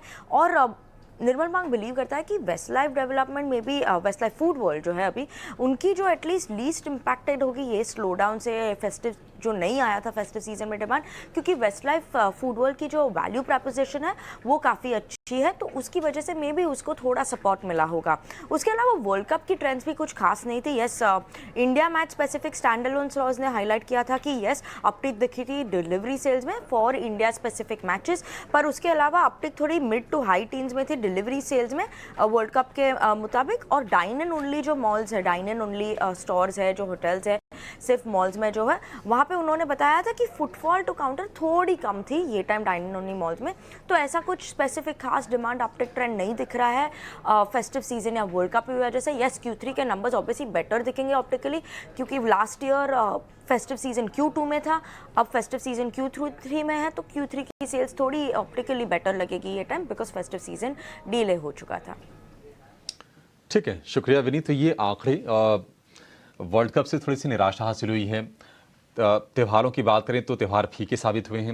अजय, लेकिन ये जो विनी जो बता रही हैं, क्या आपको भी लगता है कि ये चौंकाने वाले आंकड़े हैं? क्योंकि मेरी समझ तो ये कहती है कि देखिए जब फेस्टिवल सीजन होता है तो आप पिज़्ज़ा, बर्गर, ये सब सारी चीज़ें जाके आप नहीं खाएंगे, आप तो घर पे रहना पसंद करें, घर पे पकवान बनाए जाते हैं, मिठाइयाँ खाई जाती हैं। और दूसरी चीज़ ये है कि ये जो वर्ल्ड कप वाला जो आंकड़ा है ना कि डाइन इन वाले जो रेस्टोरेंट से वहां पर कमी आई है, ये भी मुझे बड़ा स्वाभाविक लग रहा है, क्योंकि आज से 5-6 साल पहले ना तो टीवीज की वो क्वालिटीज होती थी, ना वो बड़े स्क्रीन होते थे। अब तो सबके घरों में टीवीज हैं, तो लोग घर पे बैठ के एंजॉय करते हैं मैच को। देखिए, कई बार मुझे ऐसा लगता है अभिषेक कि जो बड़ी एमएनसी और ब्रोकरेजेस होती हैं, उन्हें असली भारत के बारे में ना बहुत ज़्यादा आइडिया होता नहीं है।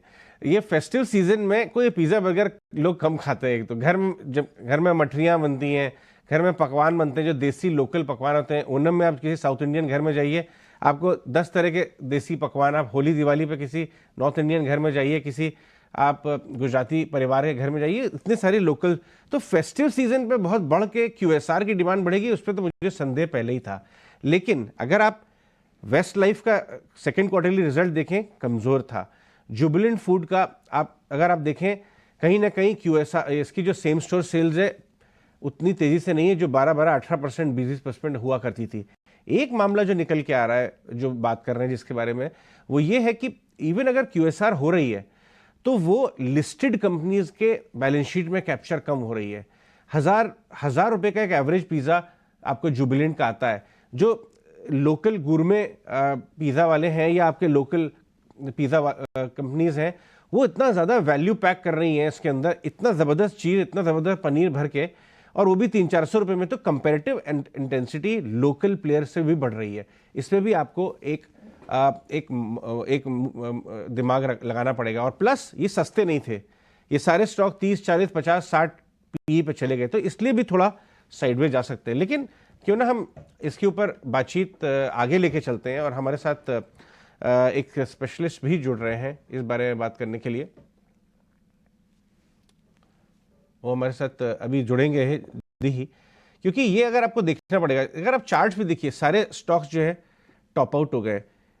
वैशाली, आप ट्रैक करती हैं देवयानी, जुबिलेंट, वेस्ट लाइफ, इन सब के चार्ट्स देखिए, कहीं ना कहीं एक तरह से टॉप आउट होते हुए नजर आ रहे हैं।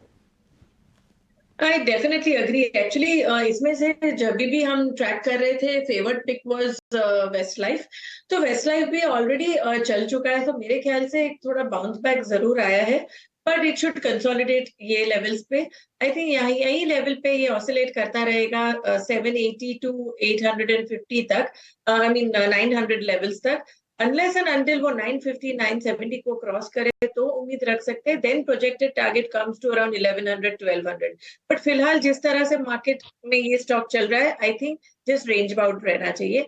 और जहां तक हम जुबिलेंट फूड और सब बात करते हैं, भले थोड़े टाइम के लिए मोमेंटम और सब पकड़ता है, बट देन इट फिजल्स आउट। अब तक हम देख रहे हैं तो इतना कुछ ट्रेंड बना ही नहीं है। सो फिलहाल भी एक रेजिस्टेंस के लेवल पे है, and it has really not participated. So unless and until Jubilant food की भी बात करें, अगर वो 560 के लेवल्स को क्रॉस करता है तो एक ट्रेंड फॉर्मेशन की पॉसिबिलिटी है, but not otherwise. So I totally agree कि ये स्टॉक्स फिलहाल नहीं जच रहे।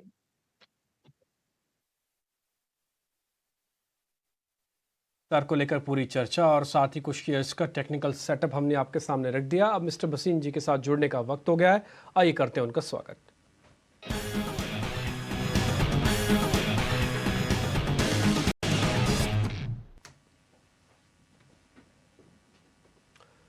संजीव सर, बहुत बहुत शुक्रिया, थैंक यू वेरी मच आज फिर से समय देने के लिए। बताएंगे सर, आज के आपने शेयर का आइडेंटिफिकेशन कौन सा है, कौन से शेयर ढूंढे हैं सर? हाँ, गुड मॉर्निंग डिम्पी, आपको, अजय और अभिषेक को। तो देखिए, डॉलर 3 महीने के लो पे है, बॉन्ड यील्ड 4 महीने के लो पे है, और फिर भी हमारे यहाँ मायूसी है। अब रिलायंस की चाल और बैंक निफ्टी मुझे लगता है आज से चलना चाहिए, मगर मैं अभी भी सोचता हूँ 20,000 का निफ्टी जरूर आएगा इस महीने।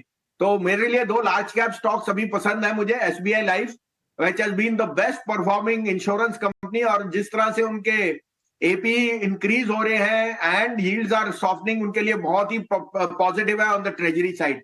तो SBI life would be my top pick. 1380-85 में लीजिए, 1350 का स्टॉप लॉस, 1430 का टारगेट।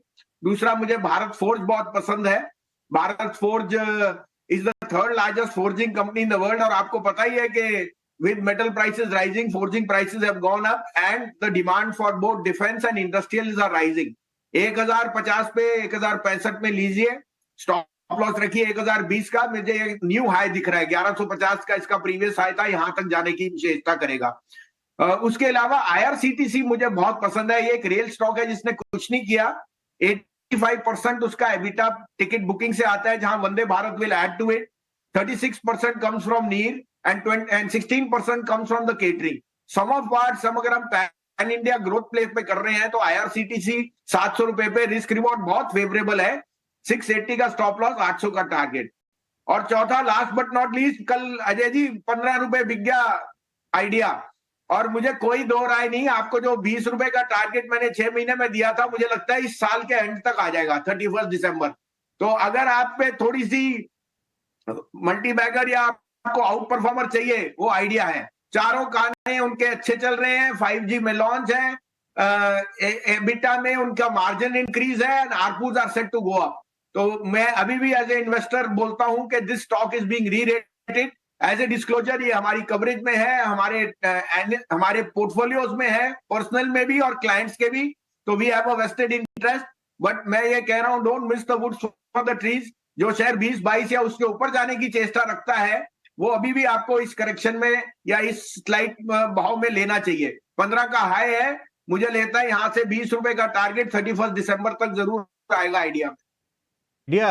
बिल्कुल, मुझे संदेह इसलिए नहीं है क्योंकि देखिए ये थोड़ा रिस्क की कैटेगरी से समझा जाता था, जिसको समझ नहीं कि क्या हो रहा है अंदर, लेकिन आपका कॉन्फिडेंस बता रहा है। आपने पहले साउथ इंडियन बैंक भी 6-8 रुपये में बताया हुआ है और उसके बाद हमने सब जानते हैं कि कैसा हुआ। जेपी भी एक टाइम पे जेपी ग्रुप बहुत ज़्यादा रिस्की लगता था, आप काफ़ी समय पहले बोलने लगे और इवेंचुअली कहीं ना कहीं काफ़ी बड़े मूव्स देखे हमने आईसीआईसीआई बैंक के साथ सेटलमेंट के, वो भी स्टॉक चला। तो अब इसके ऊपर उतना संदेह नहीं है। हालांकि अगर ये बात आपने जो बताई है वो नहीं, उसके बिना देखेंगे तो आइसोलेशन में थोड़ा रिस्की बेट नज़र आता है, बट अनुभव से समझ में आता है कि क्या चीज़ रिस्की है क्या नहीं। बहुत शुक्रिया आज हमारे साथ जुड़ने के लिए वसीम साहब। वसीम साहब रीजंस के साथ बता रहे हैं क्यों आइडिया लेना एक अच्छा आइडिया बन सकता है। कुछ और स्टॉक्स के बारे में बात कर लेते हैं। कल हमने देखा कि ट्रांसफॉर्मर्स एंड रेक्टिफायर्स रिजल्ट भी बढ़िया आया था। TRIL स्टॉक का नाम है, 5% ऊपर बंद हुआ, 4% ऊपर बंद हुआ, डेज हाई करीब, एक अच्छा मूव, वॉल्यूम बैक। कपिल जरा इसके चार्ट चेक करके बताएं हमारे लिए, ये 200 रुपए के ऊपर बंद हुआ है, क्या ये इंपॉर्टेंट है क्लोजिंग? आगे क्या भाव बन सकता है? 200 रुपए के यहाँ पे क्लोजिंग दिया हुआ है और ये स्टॉक लगातार काफी महीनों से मंथ ऑन मंथ बेसिस पे नए हाई बनाता ही जा रहा है, तो इसका सिलसिला हाई ऑन हाई का अभी भी चल ही रहा है।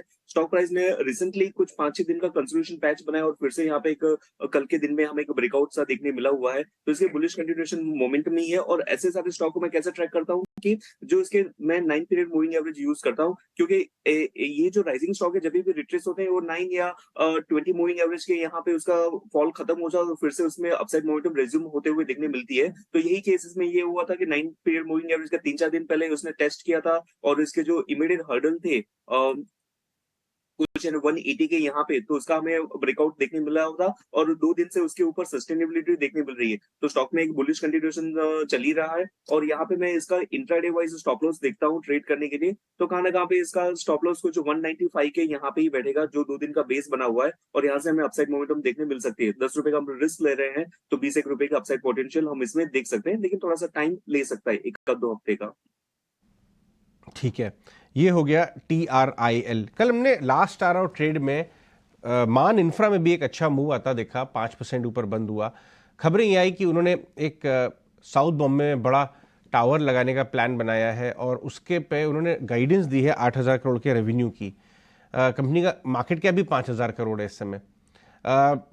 संतोष जरा मान इंफ्रा के चार्ट में बताइए, specially last hour of trade में। डायरेक्टर साहब इंट्राडे लेके आइए कल का, इसमें वॉल्यूम के साथ बाइंग आई, क्या लेवल्स नजर आते हैं? यस अजय जी, मान इंफ्रा का स्ट्रक्चर काफी अच्छा है। स्टॉक एक बड़ी तेजी के बाद कंसोलिडेशन फेज में चले गया था, लेकिन इसने एक बेस बनाया 138-140 के आसपास, जो 100 डे मूविंग एवरेज है, वहीं से इसने एक बाउंस बैक दिखाया और कल इसने अपने सारे मूविंग एवरेजेस के ऊपर क्लोजिंग दी है, तो लग रहा है कि फिर से अपना मोमेंटम पिकअप करते नजर आएगा और जिसने रिसेंट स्विंग हाई लगाए थे करीबन 170 रुपए के आसपास के, वो फिर से हमको देखने को मिलेंगे। तो यहाँ पर बाइंग की जा सकती है। आपके लिए स्टॉप लॉस वेल डिफाइन है 142 रुपीज का, ऊपर में पहला टारगेट रहेगा 170 रुपीज के आसपास का, उसके ऊपर निकलता है तो स्टॉक शायद हमको 200 रुपए की ओर भी बढ़ते दिखेगा। 200 रुपए के लक्ष्य संतोष की तरफ से। अब रियल एस्टेट की बात करते हैं। ओबरॉय रियल्टी का शेयर आज भी फोकस में रहेगा, कल भी फोकस में था, क्योंकि इन्होंने गुड़गांव में जमीन खरीदी है, करीब करीब 600 करोड़ रुपए के आसपास की डील है। लग्जरी रियल्टी प्रोजेक्ट वहां पर लाएंगे, लेकिन थाने में इन्होंने लग्जरी रेजिडेंशियल प्रोजेक्ट अपना लॉन्च का इन्होंने अनाउंसमेंट कर दिया। अगर महीने भर की बात करें तो 25 से 30% ये शेयर चलता हुआ दिखाई दिया है हमें। वैशाली, ओबरॉय रियल्टी अभी कितनी आप स्ट्रेंथ देख रही है मौजूदा लेवल से?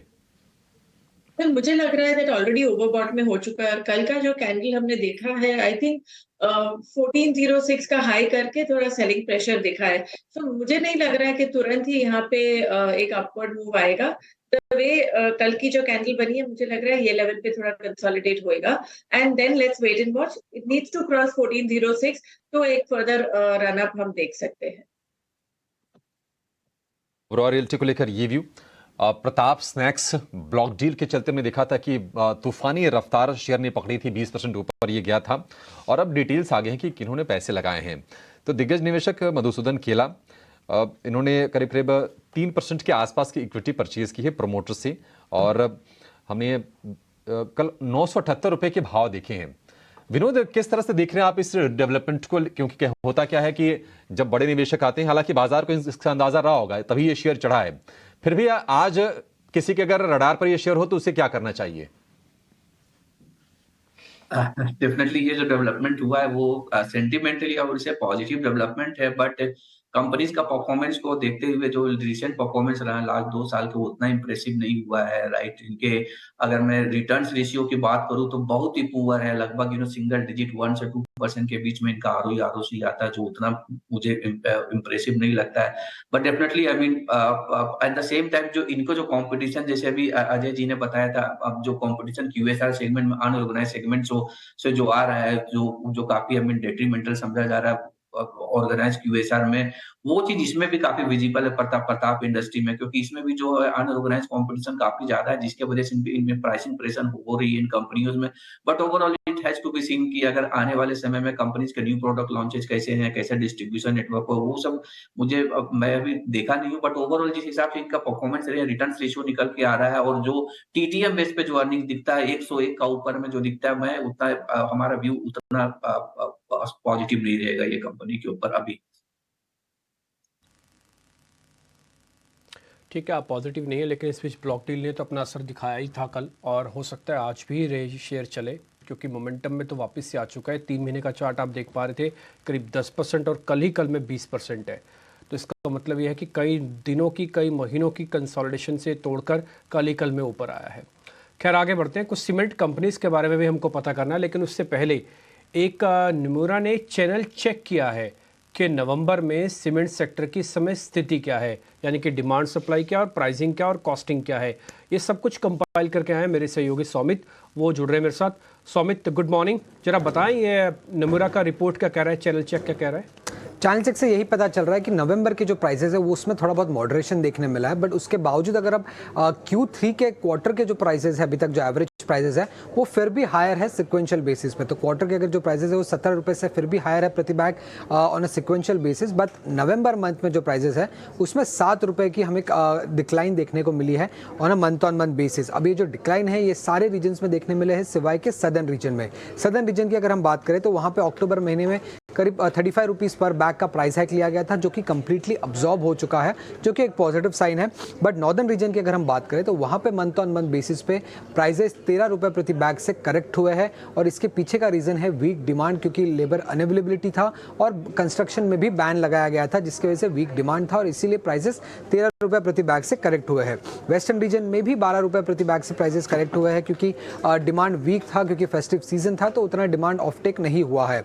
ईस्टर्न रीजन की अगर हम बात करें तो वहाँ पे सितंबर के महीने में 50 रुपये प्रति बैग का एक बड़ा प्राइस हाइक आया था, बट तब से लेके अब तक प्राइसेस कंटिन्यूसली गिरे जा रहे हैं, और नवंबर मंथ में भी अगर आप देखेंगे तो 6 रुपये प्रति बैग से प्राइसेस गिरे हैं। और आखिर में सेंट्रल रीजन की अगर हम बात करें तो वहाँ पे भी 6 रुपीज़ पर बैग का डिक्लाइन देखने मिला है प्राइसेस में, क्योंकि अपकमिंग इलेक्शन पीरियड होने के कारण एमपी में एक विकिश डिमांड मोमेंटम था सेंट्रल रीजन में, और इसी कारण में अगर हम देखेंगे तो ओवरऑल पैन इंडिया बेसिस पे 7 रुपये प्रति बैग से प्राइसेस गिरे हैं। सदर्न रीजन में कंप्लीटली प्राइस हाइक अब्जॉर्ब हुआ है, बट बाकी चारों रीजन में अगर आप देखें तो 6 से 12 या 13 रुपये से प्राइस डिक्लाइन हुआ है on a month on month basis. ठीक है सौमित, आपने निमोरा का नोट हमको बताया और ये बताया कि किस किस वजह से और कितने कितने दाम गिरे हैं। अब एक्चुअली में हम आपको रिसर्च के तौर पर अगर आप देखें, सीमेंट आपके ही बीट है और आप ही हमारे निमोरा हैं, तो ज़रा ये बताइए कि आगे चलकर सीमेंट के दाम बढ़ने के चांसेस कितने हैं? ठीक है, तो उन्होंने बता दिया ना नवंबर में गिरा, तो आप थोड़ा हमको आइडिया दो कि आगे दाम बढ़ सकते हैं क्या? अब अगर जो चैनल चेक्स हमने भी किए थे काफ़ी सारे डीलर से, उससे यही पता चल रहा है कि प्राइसेस में उतने हाइक नहीं आ सकते अभी आगे चल के, क्योंकि पहला अगर आप देखेंगे तो डिमांड में उतना बड़ा ग्रोथ नहीं देखने मिल रहा है। सेकेंडली अगर आप देखेंगे तो जो रॉ मटेरियल के प्राइसेस है उसमें भी एक डिक्लाइन देखने मिला है। कैसे क्रूड अगर आप देखेंगे तो क्रूड एक मेजर रॉ मटेरियल हो जाता है सीमेंट कंपनीज के लिए, 40 to 50% of the total cost crude या क्रूड रिलेटेड प्रोडक्ट से आते हैं, तो उसमें एक बड़ा डिक्लाइन हमें देखने मिला है। तो उसके कारण ये प्राइस बेनिफिट जो है वो पास ऑन करना पड़ेगा उन्हें, डीलर्स को भी, और इसी कारण जो डीलर्स हमें बता रहे हैं कि आगे चल के भी कोई मेजर प्राइस हाइक आने की एक्सपेक्टेशंस नहीं है उन्हें अभी आगे चल के भी।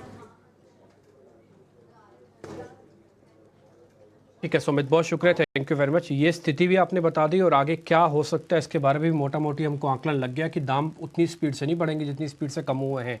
थोड़ी सी डिमांड में स्लो डाउन है और जो क्रूड का बेनिफिट है वो कंज्यूमर्स को पास ऑन होगा, तो दाम बढ़ने के चांसेस थोड़े कम लग रहे हैं। आगे बढ़ते हैं, नवरत्न का टाइम हो चुका है, इसलिए पहले नवरत्न शेयर पता कर लेते हैं और उसके बाद ये जो सीमेंट वाली कुछ एक कंपनीज है ना, इसका एक टेक्निकल चेकआउट भी करवाएंगे। पहले जरा आप शरद को अपने साथ जोड़ के नवरत्न शेयर आपके सामने रखते हैं। जी बिल्कुल, सबसे पहले जो है स्टॉक फोकस में रहने वाला है वो है IRCTC। यहाँ पे दो पॉजिटिव डेवलपमेंट्स आई हैं। सबसे पहला है कि जो रेलवे मिनिस्ट्री है, जो लंबे अवधि के टेंडर्स होते हैं केटरिंग के लिए, उसकी अलाउ कर दिए हैं। लगभग 7 इयर्स का जो है ये टेन्योर रहने वाला है। लेकिन याद रखिए, मार्च के महीने में इस साल जो था 10 साल का जो था रिक्वेस्ट आया था IRCTC से, लेकिन उसको खारिज कर दिया गया था। हालांकि फिर भी एक पॉजिटिव है, क्योंकि 7 इयर्स का जो है लंबे अवधि के कॉन्ट्रैक्ट्स कर सकते हैं केटरिंग सेगमेंट में। दूसरा पॉजिटिव न्यूज़ है कि जो उड़ीसा की जो उनकी रेल नीर की प्लांट है, उन्होंने कमेंस कर दिया अपने प्रोडक्शन को, और जो कैपेसिटी है डेली का वो लगभग 72,000 लीटर्स पर डे का है। तो पॉजिटिव रिएक्शन स्टॉक में देखने मिल सकता है IRCTC में। दूसरा स्टॉक फोकस में रहेगा टीटागढ़ वैगन। यहाँ पे ABB के साथ जो है उनका करार हुआ है, जहाँ पे पार्टनरशिप करेंगे मेट्रो प्रोजेक्ट्स को लेके भारत में। और आगे जाते हुए जो है उनकी फोकस रहने वाली है कि जो ऑर्डर्स होती है इक्विपमेंट्स कि उसको लेके भी ऑर्डर्स के जो है बुलिश नज़रिया रहेगा, ये कंपनी का स्टेटमेंट आया है। तीसरा स्टॉक रहेगा प्रताप स्नैक्स, और कल के ट्रेडिंग सेशन में हमने देखा स्टॉक 20% के ऊपर क्लोज हुआ था, और इम्पॉर्टेंटली प्रमोटर्स ने ऑफलोड किया था स्टेक। जो अब्जॉर्प्शन आया है वहाँ पे मधुसूदन केला रिलेटेड एंटिटी ने लगभग 3% स्टेक की एक्विजिशन की है। रेटगेन ट्रैवल ट्रैक का जो 600 करोड़ का QIP था, अब वो क्लोज हो गया है, लेकिन जो QIP में अलॉटमेंट में लिस्ट आए हैं वहाँ पे दिग्गज इन्वेस्टर्स आए हैं, जैसे कि आपके ICICI Pru mutual fund, Sundaram mutual fund, और FIs में सोसाइटी जनरल भी है। वैस्कन इंजीनियर्स की बात करें तो लगभग 360 करोड़ रुपए का ऑर्डर जो है पुणे म्यूनिसिपैलिटी से आया है। और जो आपका 6th स्टॉक है वो है SBI। यहाँ पे इम्पॉर्टेंट न्यूज़ ये है कि गवर्नमेंट ने अपॉइंट किया है विनय M टॉन्से को, जो MD बनने वाले हैं SBI के। और याद रखिए, इनकी जो अपॉइंटमेंट है अगले 2 साल तक रहेगी, नवंबर 2025 तक। और करंटली उनका पोजीशन डेप्यूटी मैनेजिंग डायरेक्टर का है, और वो लार्ज कॉर्पोरेट अकाउंट्स को जो है वो संभालते हैं। 7वां स्टॉक रहेगा जियो फाइनेंशियल सर्विसेज, और यहाँ पे एजेंसी से जो है न्यूज़ आ रही है कि कंपनी अपनी पहला बॉन्ड इशू रेज कर सकती है, और ये आंकड़ा 10,000 करोड़ तक हो सकता है। इसके अलावा 8वां स्टॉक रहेगा हमारा बिग बोल्ड ब्रोकरेज। फोकस में रहेगा सनटेक रियल्टी। मोतीलाल ओसवाल ने इनिशिएट किया है बाई के साथ, टारगेट प्राइस रखा है 640 रुपीज़ पर शेयर का, और वो कहते हैं कि ग्रोथ प्लान में लगभग 25% का CAGR एक्सपेक्टेशंस रहेगा अगले 3 साल तक। इम्पॉर्टेंटली जो उनके पॉजिटिव लिवर्स है उसमें भी बहुत एक अच्छी मूवमेंट देखने मिल रही है। आखिरी स्टॉक रहेगा खबर के दम पे जो फोकस, वो रहने वाला है नेस्ले इंडिया। यहाँ पे एक इम्पॉर्टेंट उनकी सेगमेंट है जो कहते हैं प्लांट बेस्ड प्रोटीन प्रोडक्ट्स की, उनकी लॉन्चेस एक्सपेक्टेशंस है आने वाले क्वार्टर्स में हो सकती है। और एनालिस्ट का मानना है कि ये जो प्रोडक्ट है एक हाई मार्जिन सेगमेंट की प्रोडक्ट है, स्पेशली अर्बन एरियाज़ को लेके। ऑलरेडी देखा जाए तो ग्लोबली ऑलरेडी ये जो है प्रोडक्ट्स जो है रेलेवेंट जो होती है भारत के मार्केट्स को लेके, उन पे फोकस किया जाएगा। और जो आपकी जो श्रेडेड चिकन होती है, श्रिम्स होती है प्रोटीन बेस्ड प्रोडक्ट में, उसकी लॉन्चेस देखने मिल सकती है। क्या बात है, बड़े इंटरेस्टिंग स्टॉक लेके आए हैं आप। बहुत बहुत शुक्रिया। आपका कोई पसंदीदा स्टॉक इसके अंदर? नेस्ले, क्योंकि ये प्रोडक्ट्स क्या लॉन्च कर रहा है? नहीं, ओके, नो प्रॉब्लम। पसंदीदा स्टॉक नहीं है, पूरे 9 लाए। आपको जो पसंद हो आप उसके साथ काम कर लें। लेकिन हमारे साथ कुश एंड वैशाली पारिक की तो है ही ऑफकोर्स, कुश जुड़ रहे हैं और चंदन भी जुड़ रहे हैं। कुश एंड चंदन दोनों जुड़ रहे हैं, जानते हैं उनके ट्रेड्स। कुश, आप बताइए, सबसे पहले आप दोनों का स्वागत है, गुड मॉर्निंग। बताइए पहले आपके ओपनिंग ट्रेड्स क्या नजर आते हैं? जी very good morning to you, और सारे पैनलिस्ट और सारे दर्शकों को भी वेरी गुड मॉर्निंग। वेल देखिए, मार्केट पे व्यू अभी भी इंटैक्ट है, बाय ऑन डिप्स का मार्केट है। कल एक कंसोलिडेशन का फेज था, हालांकि आज हम 19,800 के करीब खुल रहे हैं। मेरी सलाह रहेगी कि इस गैप अप को चेज ना करें, थोड़ा सा डिप आने दें। 19,700 725 के करीब अगर फिर से मार्केट हमें मिलता है तो एक अच्छा एंट्री पॉइंट बन जाएगा, at least for intraday in the next couple of days. तो ये एक व्यू रहेगा। बैंक निफ्टी अच्छा सपोर्ट लेकर रिबाउंड कर रहा है, which is a very encouraging sign. So I think a run here is due as well. तो 43,900 का एक रेजिस्टेंस जोन है, तो इससे थोड़ा सा दूर थोड़े डिप पे मिले तो आप बाय करके चले। तो निफ्टी बैंक निफ्टी दोनों पे ही बाय ऑन डिप्स की सलाह रहेगी। जहां तक स्टॉक स्पेसिफिक एक्शन की बात है, 2 पिक्स हैं। कमिंस, देखिए इस सेक्टर में हम अच्छा खासा रनअप ऑलरेडी देख रहे हैं। आई वोंट बी सरप्राइज कि यहाँ पे और पोजिशनल बेट्स भी आते हुए नजर आए और फंड फ्लो भी हमें यहाँ पे सेक्टर रोटेशन के चलते नजर आए। फिलहाल अगर नियर टर्म के हिसाब से ले रहे हो तो कमेंस 1880 और 1920 के दो टारगेट से बाय करें। स्टॉप लॉस जो है वो 1820 के पास रहेगा। एंड पावर सेक्टर में हम ऑलरेडी एक अच्छा खासा ट्रैक्शन देख रहे हैं, तो इसमें एक स्टॉक जो अक्सर डिस्कस नहीं होता है but has been doing well is TRIL, TRIL, transformers and rectifiers India. एक कंसोलिडेशन के फेज के बाद स्टॉक ने ब्रेकआउट दिया है और पिछले 4 से 5 सेशंस में अच्छा अपमूव दिखाया है। मोमेंटम इंडिकेटर्स भी पॉजिटिव हैं अभी भी, तो एक पोजिशनल बेट यहाँ पे मैं सजेस्ट करूंगा 210 और 220 के टारगेट्स के लिए, और जो स्टॉप लॉस है आपका वो 195 के करीब होगा। ओके, TRIL अभी अभी हमने डिस्कस भी किया था, कल इसके अंदर लास्ट आवर ट्रेड में अच्छा वॉल्यूम बेस्ड बाइंग नजर आई। चंदन, गुड मॉर्निंग, बताइए आपके ट्रेडिंग आइडियाज कैसे नजर आ रहे हैं? गुड मॉर्निंग जी। देखिए, बाजार का सेटअप है वो इंटेक्ट है, और निफ्टी 3 दिनों में एक नैरो रेंज प्राइस पैटर्न बना रहा था, आज ऊपर की तरफ होल्ड करता है तो मोमेंटम वापस एक्सटेंड होगा। हमारा ऐसा मानना है कि 19,650 इमीडिएट सपोर्ट का काम करेगा, और ये रैली कहीं ना कहीं 19,850 से लेके 20,000 तक आगे बढ़नी चाहिए। अब बैंक निफ्टी बात करें तो बैंक निफ्टी थोड़ा सा अंडर परफॉर्म हो रहा था, बट अच्छी बात है कि 43,333 के मेजर सपोर्ट है, उन सपोर्ट से बैंक निफ्टी कहीं ना कहीं 44,044, 44,250 तक की लेवल दिखा सकता है। स्टॉक वाइज बात करें तो सबसे अच्छा तो क्यूमिंस लग रहा है। यहाँ पे क्यूमिंस में राउंडिंग फॉर्मेशन है, वीकली और डेली चार्ट में हाई टॉप हाई बॉटम के सीक्वेंस यहाँ पे बन रहे हैं, तो खरीदारी की सलाह रखेंगे। 1820 का सपोर्ट है, ऊपर में लगभग 1920 तक के टारगेट बनेंगे। उसके अलावा हमें पावर काउंटर अच्छे लग रहे हैं, पावर में मोमेंटम है, PFC one of the strongest counter है, पिछले लगभग 17-18 दिनों में अच्छी रैली हुई है, अभी भी मोमेंटम एक्सटेंड होना चाहिए। तो PFC यानी कि पावर फाइनेंस खरीदारी की सलाह रहेगी, स्टॉक को खरीदें। नीचे में लगभग आपको 315 का सपोर्ट रहेगा, ऊपर में 342 तक के टारगेट के लिए। तो क्यूमिंस इंडिया और PFC दो काउंटर रहेंगे जहां पे पॉजिटिव है, और निफ्टी 19,650 के सपोर्ट से कहीं ना कहीं हम आगे वाली तेजी को प्ले करेंगे। एक्सीलेंट। इनफैक्ट ये देखो 75 पॉइंट गेन के साथ नजर आ रहा है अर्ली साइंस। विनोद, ये PFC REC की बात कर रहे थे चंदन, और इससे पहले शरद बता रहे थे कि जो IREDA इरडा जो IPO है वो भी उसने कल एंकर इन्वेस्टर्स शाम को आ गए, काफ़ी रुझान है क्योंकि ये भी एक ग्रीन रिन्यूएबल्स NBFC है, तो आपको लगता है इसमें भी इंटरेस्ट होगा? आपने देखा है एज अ हाउस इस IPO की तरफ? IPO का बात है, डेफिनेटली इनका जो प्रेजेंस है वो अनलाइक PFC और इसके वो कंप्लीटली कॉन्सेंट्रेटेड है टुवर्ड्स ग्रीन एनर्जी और रिन्यूएबल एनर्जी, और विद इन दिस सेगमेंट में बोलूं तो ये पूरे वैल्यू चेन में है, जहाँ पे EEC स्पेस में भी है, जो जो इनको थोड़ा सा एज प्रदान करता है। ओवरऑल बिजनेस वाइज से भी देखे तो चूंकि इनका size compare to PFC REC थोड़ा सा मतलब बहुत छोटा है, देखे तो लोन बुक्स लगभग 47,500 करोड़ का है, जो लगभग मैं बोलूंगा कि 1/5 है PFC का और REC का। कंसिडरिंग दैट फैक्ट चूंकि छोटा होने के कारण चूंकि अपॉर्चुनिटी जो एरिया है वो बहुत बड़ा है। अब अगर आप रिसेंटली किसी भी PFC का एक कॉन कॉल को समझे तो PFC ने खुद बताया जो रिन्यूएबल एनर्जी में जो ओवरऑल जो अपॉर्चुनिटी निकल के आ रही है लगभग 30 लाख करोड़ की अपॉर्चुनिटी आएगी टिल 2030, तो वो बहुत बड़ा अपॉर्चुनिटी उसके लिए भी है, IRDA के लिए भी है। IRDA की चूंकि साइज छोटा है तो मुझे लगता है जो ग्रोथ का स्कोप जो इनके लिए होगा वो काफी बेहतर होगा अनलाइक PFC और REC, राइट। वैल्यूएशन की अगर मैं बात करूं तो वैल्यूएशन से पहले अगर एसेट क्वालिटी समझो तो वो भी काफी कंपेरेबल है दोनों के मामले में। वैल्यूएशन अगर देखो तो एनुअलाइज्ड बेसिस पे FY24 पे लगभग 1x पे ट्रेड कर रहा है प्राइस टू बुक पे, जो मुझे लगता है काफी रीजनेबल और आउट से फॉर न्यू इन्वेस्टर अप्लाई करने के लिए अट्रैक्टिव वैल्यूएशन है। तो हमारे हिसाब से ये IPO को देखा जा सकता है for long term perspective and even for listing and perspective. ठीक है, IRED पर ये राय विनोद की, और इसको और अच्छे से हम एनालाइज करेंगे। आज ये IPO खुल रहा है और इस पूरे हफ्ते 5 IPOs आपके लिए खुलेंगे, तो पंच लग रहा है।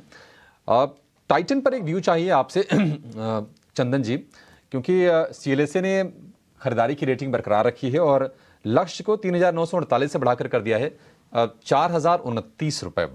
EPS में 24% की ग्रोथ की उम्मीद जताई है 23 से FY23 से 26 के बीच में।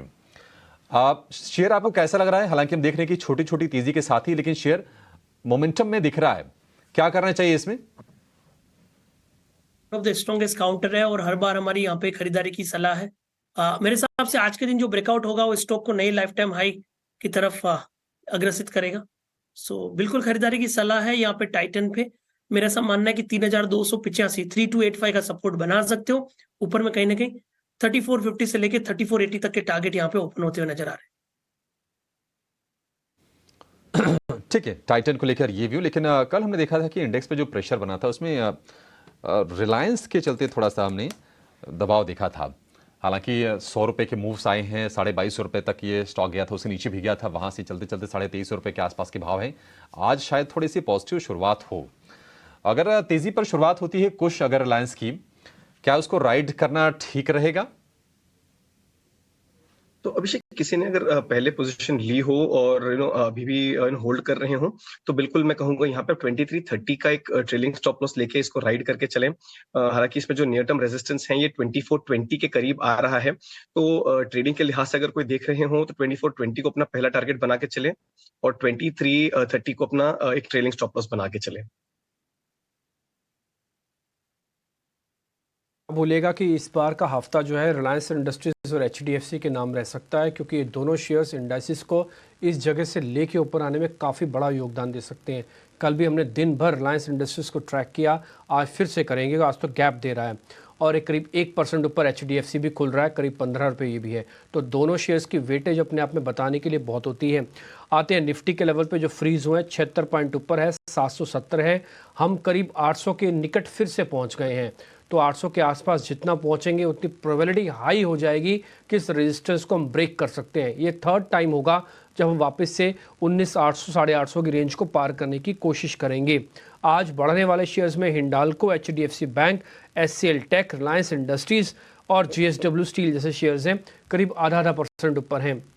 कुल मिला के 50 में से करीब 30 शेयर ऐसे हैं जो कि हरे निशान में खुल रहे हैं, यानी कि कल के क्लोज से आज उनका जो ओपन हो रहा है वो करीब हरे निशान में, यानी कि कुछ ना कुछ हरे पॉजिटिव नोट पे खुल रहा है। जो कमज़ोर करेंगे बाजार को वो कोल इंडिया, टिपिकली प्रॉफिट बुकिंग होगी, ओएनजीसी प्रॉफिट बुकिंग होगी और टाटा कंज्यूमर्स में भी प्रॉफिट बुकिंग होगी। ये कुछ एक शेयर्स हैं। खैर, मार्केट की बेल बजी और इस बीच ओपनिंग में आप एडवांस डिक्लाइन भी काफ़ी अच्छा देख पा रहे हैं। 1300 शेयर आज एडवांसिस के अंदर हैं और 200 से कम ऐसे शेयर्स हैं जो कल के मुकाबले आज फिर से कमज़ोर खुले हैं। और ऐसा मानना है कि अगर ये एडवांसिस इसी तरह से बने रहते हैं या फिर इसमें थोड़ा भी चेंजेस हो जाता है, तब भी बाजार आज अपनी जो बढ़त है गैप के साथ बनाया इसने, इसको खोएगा नहीं। बैंक निफ्टी ने एक अच्छा काम ये किया है कि 43,500 कल बचाया, आज 43,800 के ऊपर क्लोज करते ही, यानी कि काम होते ही आपको और शॉर्ट कवरिंग देखेंगे। ऑप्शंस वाले 19,800 के ऊपर और 43,800 के ऊपर ही एक्टिव होना, जब तक ये दोनों लेवल्स पार नहीं होते ऑप्शंस वाले एक्टिव ना हो कृपा करके।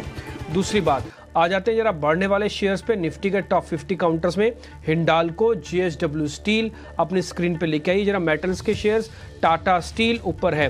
तो ये 3 मेजर काउंटर्स हैं जो कि स्टील पैक से हैं, आपको ये मजबूत दिख रहे होंगे। इसके अलावा एचडीएफसी लाइफ ये ऊपर आ चुका है। इन्फोसिस का भी शुरुआत में आज ऊपर आना अच्छा साइन दे रहा है और एचडीएफसी बैंक का ऊपर आना भी अच्छा साइन दे रहा है। टिपिकली बैंक और आईटी एक साथ शुरुआत में ऐसा नहीं करते, लेकिन आज कर रहे हैं। बस एक ही छोटी सी प्रॉब्लम है कि परसेंटेज में बहुत बड़े गैप नहीं है। जो भी आप गैप वाले शेयर्स देख पा रहे हैं उनके पास 1/4%, आधा % तक का ही गैप है। तो बस यही एक प्रॉब्लम है कि गैप बड़े नहीं है, बट ये प्रेशर बनाने का काम जरूर करेंगे। करीब 1600 शेयर इस समय आप एडवांसिस के अंदर देख पा रहे होंगे। आ जाते हैं जरा नेक्स्ट 50 वाले लेवल्स पे भी, उसके बाद छोटे मझोले शेयर आपको अभिषेक बताएंगे। अदानी विल्मर के अंदर कल की क्लोजिंग बड़ी इंटरेस्टिंग थी। आपने देखा है एक सडन वॉल्यूम के साथ क्लोज हुआ था, आज ओपनिंग में करीब 2.5% ऊपर है। एबीबी पे आज कॉल थी हमारे मेहमान की, कपिल जी की, और इस पे खबर भी 1.5% ऊपर। टाटा पावर ऊपर। एक और शेयर मैं दर्शकों से जरूर आपके सामने रखना चाहूंगा, आज जो गैप के साथ ओपन कर रहा है उसका नाम है अदानी टोटल गैस लिमिटेड के नाम से, ATGL। इस शेयर को लॉन्ग टर्म के लिए जरूर देखना चाहिए। हम भी अपने एक्सपर्ट से पता करेंगे। IRCTC भी आज ऊपर है। और जो शेयर कमजोर हैं उसमें कोलपाल, जोमेटो, डाबर जैसे कुछ एक शेयर्स हैं जो आज कमजोर हैं। एक बार जरा हम हीट मैप भी स्क्रीन पे लेके आते हैं, उसके बाद फिर हम छोटे मझोले शेयर्स की कैटेगरी को भी चेक कर लेंगे। कुल मिला के अभी एडवांसेस ठीक है, बाजार ने जो गैप किया उसको भी होल्ड करेगा, थोड़ा डाइजेस्ट करेगा। बैंक निफ्टी 43,800, निफ्टी 19,800, दोनों लेवल आपको क्लोजिंग में भी चाहिए और इस समय भी चाहिए, अगले 10 से 15 मिनट में भी चाहिए। ये हीट मैप आपकी स्क्रीन पर लास्ट के 3 लेयर्स में देख रहे होंगे, तो 3 शेयर जो लाल निशान में है इनमें टिपिकली प्रॉफिट बुकिंग हो रही है। 2-3 दिन से ओएनजीसी धीरे धीरे चल रहा था, आज वापस टूट गया। कोल इंडिया काफ़ी चल चुका है, 3% का एक शेडिंग आई है, अनवाइंडिंग होगा पक्का इसमें। और दूसरा, आज स्क्रीन पे देख के अच्छा लग रहा है कि रिलायंस इंडस्ट्रीज भी आपको दिख रहा है, जिसकी काफ़ी हद तक वेट थी। रिलायंस और एचडीएफसी बैंक का कॉम्बो बाजार को बहुत अच्छे नोट पे आज लेकर के रख सकता है। कम से कम आज प्रॉफिट बुकिंग तो नहीं आएगी, ऐसा इन दोनों के शुरुआती रुझान से देखने को लग रहा है। आगे क्या होता है फिर की फिर देखेंगे।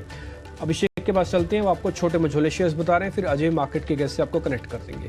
बाजार में हम देख रहे हैं कि मेटल आज फिर से फ्लेवर में लौटे हैं और मेटल के साथ साथ रियल एस्टेट हम देख रहे हैं कि ओवरऑल रियल्टी आज वायदा का टॉप गेनर है। थाने में रियल्टी प्रोजेक्ट इन्होंने लॉन्च किया है, 2.5% के आसपास की तेजी है। एबीबी इन्होंने करार किया है टीटागढ़ रेल के साथ और टीटागढ़ रेल का शेयर भी चल रहा है। एबीबी में भी आज हम तेजी का मोमेंटम देख रहे हैं। कुछ और बड़े मूव्स जो आज हाईलाइट में जरूर करने चाहिए, उसमें है टालब्रोस ऑटो का ऑर्डर की खबर से कल भी शेयर चला था, आज भी रफ्तार में है, 8.5% के आसपास की तेजी पर शुरुआत हुई है। वेस्कॉन इंजीनियर्स को ऑर्डर मिला है, ये शेयर भी चल रहा है। प्रताप स्नैक्स, इसमें मधु केला ने स्टेक लिया है और कल हमने सर्किट देखा था, सर्किट के बाद आज भी इसमें पूरा का पूरा एक्शन बना हुआ है, तो यहां पर भी हम ठीक ठाक तेजी देख रहे हैं। स्किपर का जिक्र कर रहे थे हमारे एक्सपर्ट्स भी, अजय के भी फोकस में ये शेयर था। स्किपर में कल की तेजी के बाद आज भी हम ठीक ठाक तेजी देख रहे हैं। तो मिड कैप स्पेस में भी पूरी की पूरी रौनक है। जेबीएम ऑटो में कल हमने तेजी देखी थी, जेबीएम ऑटो का शेयर आज भी चल रहा है और मिड कैप रियल्टी में हम कह सकते हैं कि एक फिर से बढ़िया वाला इंटरेस्ट आज के सत्र में बनता हुआ दिख रहा है। तो मिड कैप का एक्शन ये रहा। अब सीधे चलेंगे अजय के पास और अजय गेस्ट से फटाफट आपके लिए ओपनिंग ट्रेड जानेंगे। कुछ बताइए, आपका ओपनिंग ट्रेड क्या होगा आज? मुझे ओपनिंग ट्रेड दूं उसके पहले मैं एक क्विक अपडेट देना चाहता हूं। कल हमने ऑप्शंस का चैंपियन जो सेगमेंट था, देखिए डिम्पी को ध्यान होगा, तब हमने एबीबी का एक कॉल डिस्कस किया था 4400 का और उसका टारगेट हमने कहा था 85 और 110 के होंगे। आज न्यूज के साथ एक अच्छा मूव मिला है, 110 का जो टारगेट है ये भी अचीव हुआ है। तो जिसने भी हमारा ये कॉल सुन के, हमारा डिस्कशन सुन के कल लिया हो, मेरी सलाह रहेगी अब एक बार प्रॉफिट बुक करके चले। तो कल के ऑप्शंस के चैंपियन सेगमेंट का जो कॉल था हमारा, उस पे ये एक अपडेट है।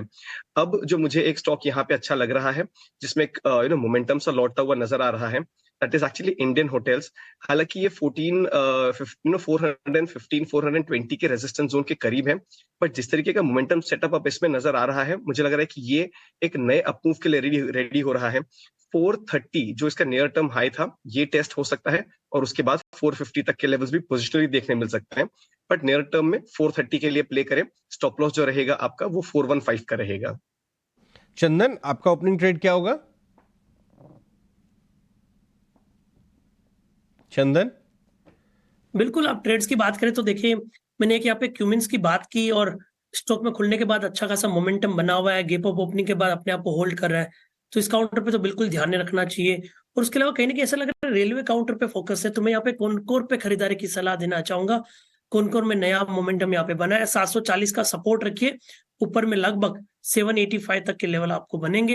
तो क्यूमिंस के बाद में कॉनकोर एक पॉजिटिव प्राइस सेटअप यहाँ पे दिखाता हुआ नजर आएगा। और हमने यहाँ पे पीएफसी की बात की, वो काउंटर भी अच्छा लग रहा है। परसिस्टेंस सिस्टम या दूसरे आईटी काउंटर पे फोकस किया जा सकता है। परसिस्टेंस खरीदे 6400 के सपोर्ट से, ऊपर में लगभग 6800 के टारगेट। सो परसिस्टेंस, कोफोर्ज, पीएफसी, क्यूमिंस, ये कुछ 3-4 गिने चुने नाम है जहां पे हमें मानना है कि 2 से 5% के रनअप इस बाजार में बनने चाहिए। कपिल, आपका क्या होगा ओपनिंग ट्रेड? जी, basically mid cap and small cap में ही मोमेंटम है और इसके साथ में रियलिटी स्टॉक्स काफी अच्छे से मूव कर रहे हैं और आज भी मूव कर रहे हैं। तो यहाँ पे एक स्टॉक है महिंद्रा लाइफ स्पेस करके, तो वहां पे स्टॉक का बहुत बड़ा टाइम का एक ब्रेकआउट आया हुआ है, थोड़े से रिटेस्ट के बाद में फिर से इसकी बुलिश कंटिन्यूएशन साइन हमें देखने मिल रही है। 535 के लेवल पे चल रहा है, तो 520 का यहाँ पे स्टॉप लॉस रहेगा और ऊपर में 560 के अपसाइड पोटेंशियल हमें देखने मिल सकते हैं। विनोद, ये जो पूरे होल्डिंग कंपनीज हैं वो काफ़ी दिनों से चल रहे हैं। हमने टाटा इन्वेस्टमेंट कॉर्प कुछ और भी चलती हुई देखी। एक स्टॉक के ऊपर मेरी नज़र जा रही है, अगर आपने इस पर नज़र डाली है, ये सीएससी ग्रुप की कंपनी है, आरपीएसजी वेंचर्स। 600 रुपये इसका भाव है, 640 के आसपास, ये 47 हो गया, क्या बात है। Back of the envelope calculation बताते हैं कि क्योंकि अभिषेक क्रिकेट बहुत क्लोजली ट्रैक करते हैं तो मैं उनको बता दूं, अभिषेक यही कंपनी है, आप समझ रहे हैं ना किसी तरह इशारा कर रहा हूं मैं, जी हाँ जी जी बिल्कुल। लखनऊ की जो टीम है क्रिकेट की, जिसका $1 बिलियन वैल्यूएशन है, वो उसकी होल्डिंग कंपनी ये कंपनी है। जैसे इंडिया सीमेंट आप लोगों ने खूब खींचा चेन्नई सुपर किंग से चलते, तो ये बताना जरूरी है कि इसमें जो है लखनऊ जो फ्रेंचाइजी है आईपीएल की, जो सीएससी ग्रुप की, वो यहाँ पे हाउस्ड है, गोयनका जी वाली। और आपको आश्चर्य होगा ये जान के, इस कंपनी का वैल्यूएशन है 1650 करोड़ रुपए। उस कंपनी का वैल्यूएशन है $1 बिलियन। इसके अंदर कुछ और बिजनेसेस भी हैं।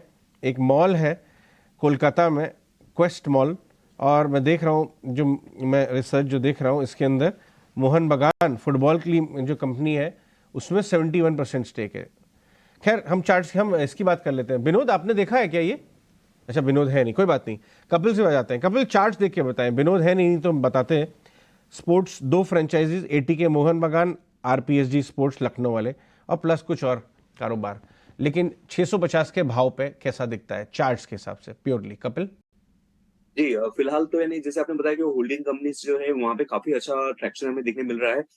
आरपीएससी आपने बताया तभी मेरे ध्यान में आया, चार्ट का स्ट्रक्चर देखिए काफी अच्छा लग रहा है। मैं भी इसको पर्सनली काफी ट्रैक करूंगा। स्टॉक प्राइस में काफी डिक्लाइन मोमेंटम आ गई, फिर से एक बेस बना के स्टॉक ऊपर की ओर जा रहा है। 518 का काफी अच्छा सपोर्ट लिया हुआ है और यहाँ से प्राइस में मोमेंटम आ गई है। 578 का एक माइल्ड हर्डल लेवल है, लेकिन looking at the broader chart और स्ट्रक्चर को देख के मुझे लग रहा है कि 578 मींस करंट लेवल में बाय कर सकते हैं, और 578 का लेवल क्रॉस हो जाए तो क्वांटिटी और भी ऐड कर सकते हैं, और पोटेंशियली इस स्टॉक का जो मुझे अपसाइड मोमेंटम लग रहा है वो 790 तक के भी हो सकते हैं। तो स्टॉक में काफी अच्छा रुझान है, बेस बना के स्टॉक ऊपर में अपलिफ्ट कर रहा है।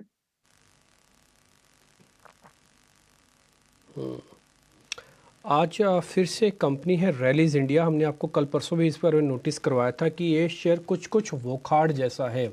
जैसे वोखार्ड बहुत ही बेहतरीन चला, बेस बनाया, रैलीज इंडिया 2-4 दिन से एक्टिव है, और ये शुरुआत में ही एक्टिव हो रहा है।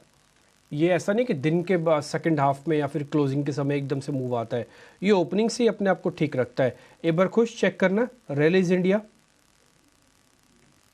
तो टिम्पी, मैं कहूंगा देखिए बेस फॉर्मेशन का अटेम्प्ट तो बहुत क्लियरली दिख रहा है। So that is the one part that I will for sure agree with you. यहाँ पे बेस फॉर्मेशन का अटेम्प्ट बहुत ही मजबूत नजर आ रहा है।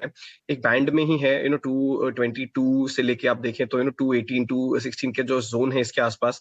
अब इसके ब्रेकआउट की तैयारी है, और जिस तरीके के हम मोमेंटम इंडिकेटर्स रीड कर रहे हैं और कुछ सेटअप जो हम ट्रैक कर रहे हैं, उसके चलते लग रहा है कि यहाँ पे एक ब्रेकआउट आ सकता है। तो स्लाइटली मैं कहूंगा प्रीएम्प्टिव होगा, एवर सो स्लाइटली, बिकॉज 222 के रेजिस्टेंस के जस्ट ऊपर चल रहा है। बट अगर कोई चाहे तो अब यहाँ पे एक एंट्री ले सकता है, बिल्कुल ब्रेकआउट की कगार पे है। जो मूव आएगा वो मेरे ख्याल से इमीडिएटली इसको 232 का एक पहला लेवल है वहां तक लेके जा सकता है, and the second level is close to 240। So I won't be surprised कि यहाँ पे एक अच्छा पोजिशनल बेट बने, एक अच्छा अप मूव यहाँ पे आते हुए नजर आए। और रिस्क रिवॉर्ड रेशियो भी फेवरेबल है, बिकॉज बहुत स्ट्रॉन्ग बेस बना है 215 के आसपास। तो उस बेस को होल्ड करके अगर ये छलांग लगाता है तो 232 से 240 तक के लेवल्स भी देखने मिल सकते हैं, और 215 का स्टॉप लॉस रहेगा। ठीक है। एक शेयर मैं आपको अपनी स्क्रीन से दिखाऊंगा, वो इसलिए दिखाना चाहता हूं क्योंकि वो अपने आप में एक बहुत बेहतरीन नोट पे वापस आ रहा है। उस शेयर का नाम है ATGL, Adani total gas limited. आप उस शेयर को ज़रा देखेंगे, और ये बात मैं सवाल पता करता हूँ चंदन जी से। चंदन जी, एक बार ज़रा आप इस शेयर को ज़रा चेक करेंगे। मैं अपनी स्क्रीन से आपको शेयर दिखाता हूँ। ATGL ये एक अटेम्प्ट कर रहा है सर स्ट्रॉन्ग बेस बनाने की। अब इसने गैप दिया, देखेंगे लास्ट में आप, और अब ये एक अटेम्प्ट ले रहा है अपने 200 दिनों के एवरेज को पार करेगा और उसके बाद एक स्ट्रॉन्ग मूव देगा। आप इसके बेस से सेटिस्फाइड हैं? मेरे को लगता है कि इन्वेस्टर्स को धीरे धीरे पोजीशंस बनानी चाहिए। रीसेंट लो जो इसका लगा हुआ है वही एक स्टॉप लॉस लगा दे तो। देखिए स्टॉक बीटन डाउन है। इनफैक्ट इस साल में देखें तो लगभग 85% की गिरावट हुई है। ऊपर में 4000 के हाई बनाए थे और अभी हम लगभग 540 के आसपास है। तो स्ट्रक्चर तो चार्ट वाइज देखें तो लोअर टॉप लोअर बॉटम बन रहे हैं, बट अच्छी बात है कि पेस ऑफ सेलिंग खत्म हो चुका है। आज से लगभग 17-18 दिनों के पहले 522 के बॉटम बनाए, उसके बाद में 532 के बॉटम बने, और अब उन्हीं 522-32 के बीच में 527 पे बेस बन रहा है। तो कहने के ऐसा लग रहा है कि एक बार बाउंस तो बन जाएगा। हालांकि इतना टफ है इस काउंटर पे बोलना, क्योंकि ट्रेंड सेकंड हो चुका है। बट एज ऑफ नाउ ऐसा लग रहा है कि अभी जो रिसेंट सपोर्ट था 522-527 वो काम करेगा, और एक बार के लिए आपको 575 तक के बाउंस इस काउंटर में बन सकते हैं। 575 तक के भाव बन सकते हैं। देखिए हम थोड़ा अर्ली हो सकते हैं, चंदन जी की बात बिल्कुल ठीक है, इसलिए मैंने चार्ट आपके लिए थोड़ा और फाइन ट्यून कर दिया है। आप इसका देख रहे हैं, एक चैनल का ब्रेकआउट है, बेस स्ट्रांग बन गया, ये नीचे वाला लाइन बेस है और ऊपर वाला चैनल का ब्रेकआउट है, वॉल्यूम आ गया। अडानी ग्रुप का शेयर है, बिटन डाउन शेयर है, हमने आपको चार्ट में भी दिखाया 85% की करेक्शन आई हुई है अपने ऊपरी भाव से, तो इसलिए ये एक वन ऑफ द इन्वेस्टर्स बेहतरीन शेयर हो सकता है। ज़रूर अपने वित्तीय सलाहकारों से इसके बारे में पता करना, और कुछ नहीं तो थोड़ा सा माल लेके ज़रूर रख देना। ये मेरी तरफ से आप समझ लीजिए कि दिवाली, पोस्ट दिवाली के बाद का एक one of the finest share मैं आपके सामने रखने की कोशिश कर रहा हूँ। अपने वित्तीय सलाहकारों से ज़रूर पूछिएगा, थोड़ा बहुत माल लेना चाहे तो आप ले भी सकते हैं। खैर आगे बढ़ते हैं, एक दो शेयर ज़रा और चेक कर लेते हैं। इसी आज की जो मोमेंटम वाले शेयर्स हैं उसी की लिस्ट में एक शेयर और है, इंजीनियर्स इंडिया करके। एक बार ज़रा इंजीनियर्स इंडिया का शेयर दिखाएंगे ऑन एयर भी, इसका वीकली भी दिखाना, इसका मंथली भी दिखाना, ये इसलिए ज़रा आप इसको पता करते हैं। खुश, ज़रा आप इंजीनियर्स इंडिया चेक करना, ये आपको कितना ठीक लग रहा है। आज शुरुआत में अच्छा वॉल्यूम है और एक्शन भी ठीक लग रहा है। इंडिया में बहुत ही बेहतरीन शेयर लग रहा है। एक अच्छे खासे बेस फॉर्मेशन के बाद आप देखें तो यहाँ पे एक अटेम्प्ट हुआ है। हालांकि this is not one share जहाँ पे आप अक्सर ट्रेडिंग के लिए चर्चा करते हो या बहुत बड़ा मोमेंटम आते हुए देखते हो। तो ये ज्यादातर आपको पोजिशनल बेट्स के तौर पे ही एंट्री करते हुए इन्वेस्टर्स में नजर आएंगे। सो उसी लिहाज से मेरा भी इसमें व्यू रहेगा। अगर आप देखें तो यहाँ पे एक बहुत ही शार्प रिवाइवल हमने देखा है over the last 3 to 4 weeks, जो स्टॉक ने एक रन अप दिया है। उसके बाद भी मुझे लग रहा है कि यहाँ पे अपसाइड जो है ये काफी अभी भी बाकी है। तो जो पहला टारगेट है मेरा वो यहाँ पे 160 का है, उसके ऊपर मुझे यहाँ पे 175 तक के लेवल्स नजर आ रहे हैं। But as I said this is more of a positional bet, तो उस हिसाब से आप एंट्री लें। जो मेरा स्टॉप लॉस रहेगा वो 135 के करीब रहेगा। तो ओवरऑल सेटअप पॉजिटिव है। एक अच्छे से डिप के बाद स्टॉक ने फिर से रिवाइवल अटेम्प्ट किया है, तो एक अच्छा एंट्री पॉइंट भी मिल रहा है यहाँ पे आपको। 135 का स्टॉप लॉस इंजीनियर्स इंडिया के लिए। चंदन जी, एक आप शेयर चेक कीजिए, नाम है उसका सस्ता सुंदर। हालांकि अभी सस्ता नहीं रहा, अगर मार्च में भाव था 220 रुपए के आसपास का और अब भाव हो गया है इसका 440 रुपए का, यानी कि 8 महीने के टाइम फ्रेम में डबल। तो सस्ता तो नहीं है, लेकिन क्या सुंदर है, जरा आप चेक करके बताइए। सुंदर है बट चार्ट सेटअप अच्छा है। ओवरऑल आप देखोगे तो वीकली चार्ट में राउंडिंग फॉर्मेशंस बन रहे हैं, डेली चार्ट में भी हायर बेस बन रहे हैं, तो ऐसा लग रहा है सस्ता सुंदर काउंटर थोड़ा और चल सकता है। ध्यान रखिए वॉल्यूम कम है बट सेटअप ठीक है, तो कहीं ना कहीं आप 427 का सपोर्ट लगाइए, ऊपर में 465 475 के टारगेट के लिए। मोमेंटम वाला काउंटर है, स्ट्रेंथ यहाँ पे बन रही है, ट्रेड और पैटर्न पॉजिटिव है, तो इसलिए अब मूव बनना चाहिए। ठीक है, मूव बनना चाहिए। माइक्रोसेक फाइनेंशियल इस कंपनी का नाम था और 2016 में नाम चेंज करके इन्होंने सस्ता सुंदर कर दिया, तो एक मौका यहां से भी आपके लिए बन सकता है। पावर स्टॉक्स की बात करें तो हमने एक्शन कल के सत्र में देखा था। आरईसी पीएफसी लगातार नई रिकॉर्ड ऊंचाई छू रहे हैं। एक शेयर जरा कुछ आप चेक कीजिए, टोरेंट पावर। आज भी हम देख रहे हैं कि इसमें तेजी है ठीक ठाक। टोरेंट पावर में कर सकते हैं क्या यहां से लॉन्ग इनिशिएट? तो अभिषेक देखिए कर सकते हैं। दी ओनली थिंग इज कि स्टॉक फिलहाल एक कंसोलिडेशन मोड में है। अगर आप देखें तो कुछ समय पहले इनफैक्ट लास्ट वीक आरएसआई पे ओवरबॉट टेरिटरी में चला गया था, तो वहां से हल्का सा कंसोलिडेट कर रहा है। बाइस अभी भी पॉजिटिव है, बट मेरे हिसाब से एक ब्रेकआउट का अटेम्प्ट यहाँ पे है। तो 835 के ऊपर अगर निकल जाए तब आप इसमें लॉन्ग करें तो एक कंडीशनल बाय रहेगा, क्योंकि ऑलरेडी स्टॉक एक अच्छे रनअप के बाद एक ओवरहीटिंग टेरिटरी में जाने के बाद पॉजिटिव बायस के साथ कंसोलिडेट कर रहा है, तो कंडीशनल बाय रहेगा। 835 के ऊपर निकलता है तब आपके लिए यहाँ पे जो टारगेट्स होंगे पहले वो 855 के होंगे और दूसरा होगा आपका टारगेट 875 का। तो 4 से 5 पॉइंट, 3 से 4 पॉइंट की बात है, थोड़ा सा वेट कर जाएं, अगर ऊपर निकले तब बाय करें। और जो स्टॉप लॉस रहेगा आपका वो रहेगा 820 के करीब, तो कंडीशनल बाय 835 के ऊपर निकले तब आप बाय करें। 35 के ऊपर निकले तब आपको ये शेयर खरीदने हैं।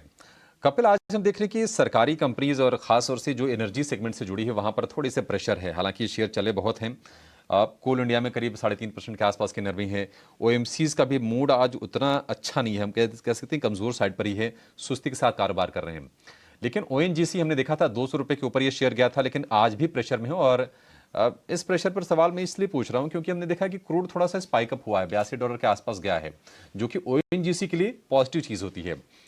ओएनजीसी में अभी क्या आप सलाह देंगे, क्या करना चाहिए? इस डिप को बाय करना है क्योंकि 10 रुपए का फॉल आ गया है, या फिर अभी इसको अवॉइड लिस्ट में रखें?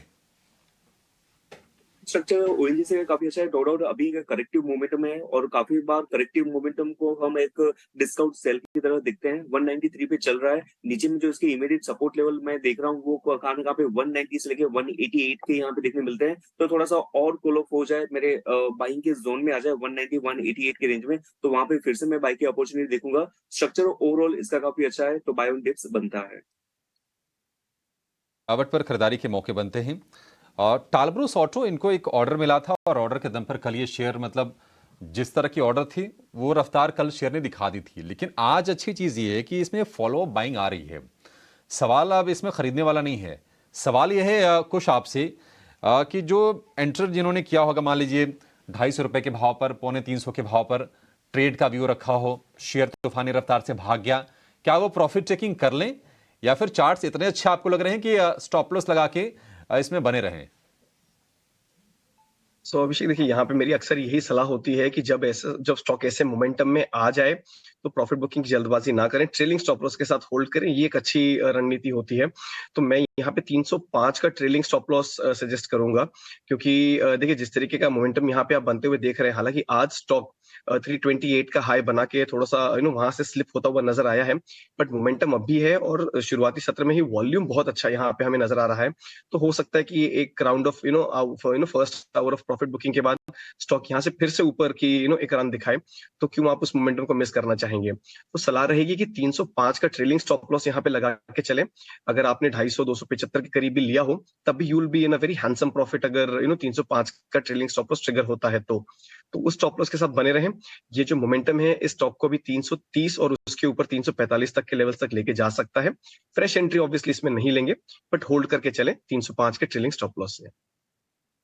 इंटरेस्टिंग। ये रॉयटर्स पे के हवाले से काफ़ी इंटरेस्टिंग कमेंट्स आ रहे हैं, ये एक बार बताना ज़रूरी है अपने व्यूअर्स को। हमास ऑफिशियल कह रहा है एक इंटरनेशनल चैनल को कि truce details to be announced by Qatar, यानी कहीं ना कहीं एक समझौता होस्टेजेस के बदले सीज फायर जैसी चीज़ शायद वहाँ पे पक रही है, और ये अच्छा होगा ओवरऑल, सबके लिए अच्छा होगा, क्योंकि काफ़ी लोगों का माल हानि का वहाँ पे हो रहा है, हानि हो रही है जान की भी और अदरवाइज भी रिस्क ऑन के लिए। बाजार इस समय डेज हाई पे। कुछ और स्टॉक्स जो हमने सुबह डिस्कस किए थे उनकी तरफ नज़र डालिए।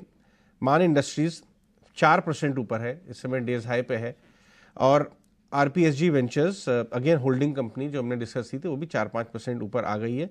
भारतीय एयरटेल के बारे में चंदन आपकी क्या व्यू है? 2-3 दिन से लॉन्ग पोजिशन वहाँ पे आती हुई नज़र आ रही है, 960 के आसपास आ गया है, बट 1000 क्रॉस नहीं कर रहा है। क्या आप इस भाव पे लेंगे? भारतीय पे पॉजिटिव बायस रहेगा, और आप देखो इस काउंटर में थोड़ा सा कहीं ना कहीं चार्ट का मुंह बदला है, थोड़ा स्लो स्टॉक जरूर है, बट ओवरऑल स्ट्रेंथ बन रही है, सपोर्ट ऊपर की तरफ शिफ्ट हो रहा है। पिछले 14-15 दिनों से देखें तो 900 से लेके ऊपर में 965-67 तक का मुंह बना है। इवन कल के दिन भी नीचे के लेवल से रिकवरी हुई है, तो मेरे हिसाब से बाय ऑन डिक्लाइन का स्ट्रेंथ यहाँ पर रहेगा। 940 का सपोर्ट है, ऊपर में कहीं ना कहीं हम मान रहे हैं कि 1000 तक के 4 डिजिट के टारगेट यहाँ पे बनने चाहिए। ठीक है, ये तो बात हो गई भारतीय एयरटेल की। रिलायंस को लेके आई है डिम्पी, बहुत इंपॉर्टेंट बात बोली थी डिम्पी ने। आज कुछ इंपॉर्टेंट नोट्स भी आए कि रिलायंस का चलना ज़रूरी है बाजार के चलने के लिए, क्योंकि काफ़ी ज़्यादा ओवरसोल्ड हो गया था और वही हो रहा है डेज हाई पे। अगर मैंने राइट टाइम पे डिम्पी की कॉमेंट्री सुन के माल ले लिया है, कपिल आप बताएं तो किस लेवल के लिए ट्रेड्स के टारगेट बन सकते हैं? रिलायंस बेसिकली ओवरऑल स्ट्रक्चर काफी अच्छा था, लेकिन बीच में काफी सुस्ती भी उसमें दिखाई दी थी। 2307 का जो लेवल था वो एक क्रिटिकल इंपॉर्टेंट लेवल था। हम जस्ट वेट कर रहे थे 2360 के ऊपर एक बार क्लोजिंग आए। 2 दिन में प्राइसेस 2360 के ऊपर जाता, लेकिन क्लोजिंग नहीं आती थी। तो आज का भी रुझान वही रहेगा कि 2360 ओवरऑल स्ट्रक्चर इंप्रूव हो रहा है। प्रीएम्प्ट कर सकते हैं कि स्टॉक प्राइस में मोमेंटम ऊपर में देखने मिले, लेकिन 2660 के ऊपर की क्लोजिंग एक कॉन्फिडेंस को और मजबूत कर देगी। और उसके बाद में पहला जो इसका रेजिस्टेंस हम देखते हैं वो 2400 का, और उसके बाद में 2440 के यहाँ पे हम अपसाइड मोमेंटम देखने मिल सकते हैं, लेकिन इसका स्ट्रक्चर अभी इंप्रूव हो रहा है। चंदन, ये आईएमएफए को देखिए जरा, इंफा काफी अच्छी मोमेंटम पकड़ी हुई है स्टॉक ने, 500 के ऊपर अब आ गया है, लेके बैठे हैं, तो किस लेवल के लिए रुके? क्या टारगेट्स बन सकते हैं इसमें? देखिए इस काउंटर का सेटअप पॉजिटिव है, और कहीं ना कहीं मंथली चार्ट में राउंडिंग फॉर्मेशन बन रहा है। स्टॉक अपने new life time high territory पे है। पिछले 2 सालों से देखें तो 500 और 513 के लेवल बनते थे और अब ये लेवल ऑलमोस्ट निकलने वाले। तो जिनके पास है वो पोजीशन बनी रखें। सपोर्ट रहेगा लगभग 480 का। अब की बार रैली में 555 तक के टारगेट बनने चाहिए, जो मौजूदा लेवल से 8 से 10% की तेजी दिखा रहे हैं।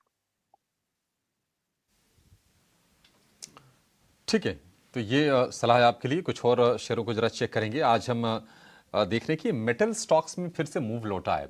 मतलब एक दिन अच्छी तेजी होती है, 2 दिन फिर शेयर इदारे में चले जाते हैं। आज हिंडाल्को टॉप गेनर्स में शामिल है। टाटा स्टील, जेएसडब्ल्यू स्टील में भी आपको तेजी दिखेगी। कुछ कहीं ट्रेड के मौके आपको दिख रहे हैं मेटल्स में?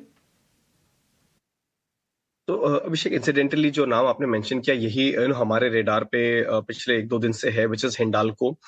एक अच्छा मूव है इस पे। अगर हम देखें तो यहाँ पे गोल्डन क्रॉसओवर भी हमें देखने मिल रहा है, जहाँ पे आप देखें तो इसका 20 डे मूविंग एवरेज और 50 डे मूविंग एवरेज का एक पॉजिटिव क्रॉसओवर हमें यहाँ देखने मिल रहा है, विच मीन्स इसका नियर टर्म मोमेंटम जो है ये पॉजिटिव टर्न हुआ है। तो इस पे बिल्कुल नजर बनाए रखें। 500 का एक रेजिस्टेंस जोन हुआ करता था, इनफैक्ट 500 से 505 का, तो उसके ऊपर ट्रेड भी कर रहा है और सस्टेन भी कर रहा है। तो Hindalco is a buy from here. यहाँ पे मुझे 520 तक के लेवल्स नजर आ रहे हैं एज एन इमीडिएट टारगेट, और जो मेरा स्टॉप लॉस रहेगा वो मैं 498 के करीब लेके चलूंगा। हालांकि जो आपने एक पॉइंट कहा वो बहुत सही है। मेटल स्टॉक्स में उन्हीं को ट्रेड करना चाहिए जो मोमेंटम को सही तरह से पकड़ सके और वॉलेटिलिटी को हैंडल कर सकें, बिकॉज इनमें हर बार जैसे कोई ग्लोबल फैक्टर से न्यूज आती है या डोमेस्टिक फैक्टर से न्यूज आती है तो वॉलेटिलिटी काफी बनी रहती है। तो उसे अगर संभाल के चल सकें तो ही मेटल स्टॉक्स में प्ले करें। मेटल्स में हिंडाल्को पर पॉजिटिव व्यू, लेकिन एक शेयर ऐसा है जहां पर हम लगातार तेजी बनते हुए देख रहे हैं और 3000 रुपए के स्तर की बातचीत भी कर रहे थे और वो स्तर अचीव किया भी है। एमसीएक्स में 2925 रुपए के भाव फिलहाल इसके दिख रहे हैं। आज इसमें मोमेंटम है।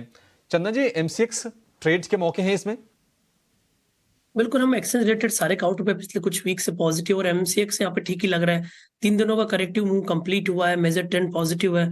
सो खरीदारी की सलाह ही रहेगी। 2840 का इमीडिएट सपोर्ट लगाइए, ऊपर में 3020 के टारगेट के लिए। को लेकर ये व्यू। एक और शेयर जिस पर हम राय चाहेंगे वो है आईएफजीएल रिफैक्ट्रीज का। 5% की आज इसमें तेजी दिख रही है। ये शेयर कुछ आप ट्रैक करते हैं क्या और इस पर क्या व्यू दे पाएंगे? अभिषेक, देखिए, ऑनेस्टली ये शेयर्स हम ट्रैक नहीं करते हैं, बट अगर सिर्फ टेक्निकल के बेसिस टेक्निकल और चार्ट्स के बेसिस पे ही व्यू देना हो तो मैं इसका जो रीसेंट मूव देख रहा हूँ, एक बड़ा ब्रेकआउट, एक बड़े गैप अप के बाद जो स्टॉक ने कुछ समय पहले दिया था वहां से मोमेंटम पकड़ा हुआ है। अब ये ओवरहीटिंग टेरिटरी में चला गया है अक्रॉस टाइम फ्रेम्स। आप डेली, वीकली, मंथली कोई भी चार्ट देख लें तो हर टाइम फ्रेम पे अब ये चला गया है ओवरहीटिंग टेरिटरी में, ओवरबॉट टेरिटरी में। तो मेरी सलाह रहेगी कि अब यहाँ पे आप फ्रेश एंट्री ना लें। जैसा कि अक्सर हम सजेस्ट करते हैं मोमेंटम वाले काउंटर्स में, पोजीशन हो तो ट्रेलिंग स्टॉप लॉस के साथ बने रहें।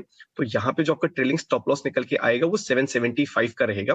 फॉर फ्रेश एंट्री मैं कहूंगा कि डिप की वेट करें, फ्रेश एंट्री फिलहाल अवॉइड करें। रैलीज इंडिया एक बार मैं वापस से आपको दिखाना चाहूँगा। मैंने कल परसों भी आपको नोटिस कराया था, आज सुबह भी नोटिस कराया और कुछ थोड़ी देर पहले हमने पता भी किया था। शेयर हो चुका है करीब 5-5.5% ऊपर। थोड़ी देर पहले 2-2.5% ऊपर था, 5.5% ऊपर है। मेरे को लग रहा है कि आज ये सर्किट की तरफ भी बढ़ सकता है शेयर। आप इसको ज़रूर ध्यान रखिएगा। हम 2-3 दिन से आपको ये नोटिस करवा रहे हैं। दूसरा एक शेयर है जो हमने पहले भी एक बार आपको बताया था और वो उसमें अजय ने भी अपना एक फीडबैक दिया था। अजय को भी ध्यान होगा उस शेयर का नाम था वोल्टास। जरा आप मेरी स्क्रीन दिखाइएगा जो मैंने इस पर ड्रॉ किया हुआ वोल्टास का चार्ट। एक बार फिर से वोल्टास तैयार हो रहा है। और अगर आपको याद ना हो तो कल हम गुरांग शाह हमारे साथ थे, हमने उनसे सवाल पूछा था कि सर्दियों में भी वोल्टास चलेगा, तो सर ने जवाब दिया था यस, सर्दियों में भी वोल्टास चलेगा। और आज आप देखो 18 रुपये ऊपर है। ये जो पहली वाली एरो आप देख पा रहे हो, ये ब्रेकआउट वो था जब अजय ने अपना फीडबैक दिया था कि मार्केट चेक से पता लग रहा है कि इसकी गिरावट पूरी हो गई, कॉस्टिंग वाला फैक्टर पूरा हो गया। एक रिपोर्ट आई थी नेगेटिव, वो भी खत्म हो गई है, उसका शेयर चलेगा। आपने क्या स्मार्ट मूव देखा, उसके बाद शेयर करेक्ट हुआ, बेस में एक बेस बनाया, अब फिर से 200 दिनों की एवरेज के ऊपर आके ट्रेड कर रहा है। ये हमने आपके लिए मार्क किया हुआ है। चंदन सर, क्या वोल्टास के दिन फिर से ठीक हो गए? ये ना जाने क्या होता है कि ये सर्दियों में ही चलता है। पहली बार भी इसका ब्रेकआउट अगस्त में हुआ। देखिए वोल्टास इतने दिनों से अंडर परफॉर्म कर रहा था, ऐसा लग रहा था कहीं ब्रेकडाउन नहीं दे, बट सेलिंग में भी फॉलो अप नहीं था, बार बार ये 810, 805, 813 की सपोर्ट ले रहा था, और अभी 50 डे में निकाला है, तो एक बार के लिए तो मंदी है वो खत्म हुई है और एक बार ब्रेकआउट आ रहा है, और ये ब्रेकआउट है जो लगभग 22-23 दिनों का है, तो एक बार तो चल सकता है। 830 का सपोर्ट लगा लीजिए और ऊपर में 870 के टारगेट के। ठीक है, खैर इस बीच हम अलग अलग स्टॉक्स, हम इसी तरह से कुछ बेहतरीन स्टॉक्स आपके सामने लेके आते रहेंगे, और ऑप्शंस के सौदे भी होते हैं, इसलिए ऑप्शंस के चैंपियन के अंदर आज का ऑप्शन का ट्रेड कौन सा है बता रहे शिल्पा राउत, करते हैं उनका स्वागत।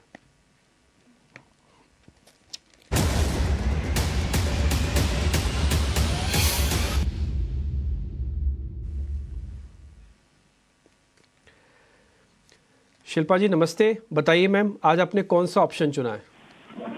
जी गुड मॉर्निंग डिम्पी जी। यहाँ पे आज मुझे कॉनकोर अच्छा लग रहा है। कॉनकोर का 780 का कॉल ऑप्शन सर, आप यहाँ पे पार्टिसिपेट कीजिए, जो रफली अभी 8 रुपए के अराउंड चल रहा है। 4 रुपए का स्टॉप लॉस मेंटेन कीजिए और टारगेट्स ऑफ 14, 17 एंड 20।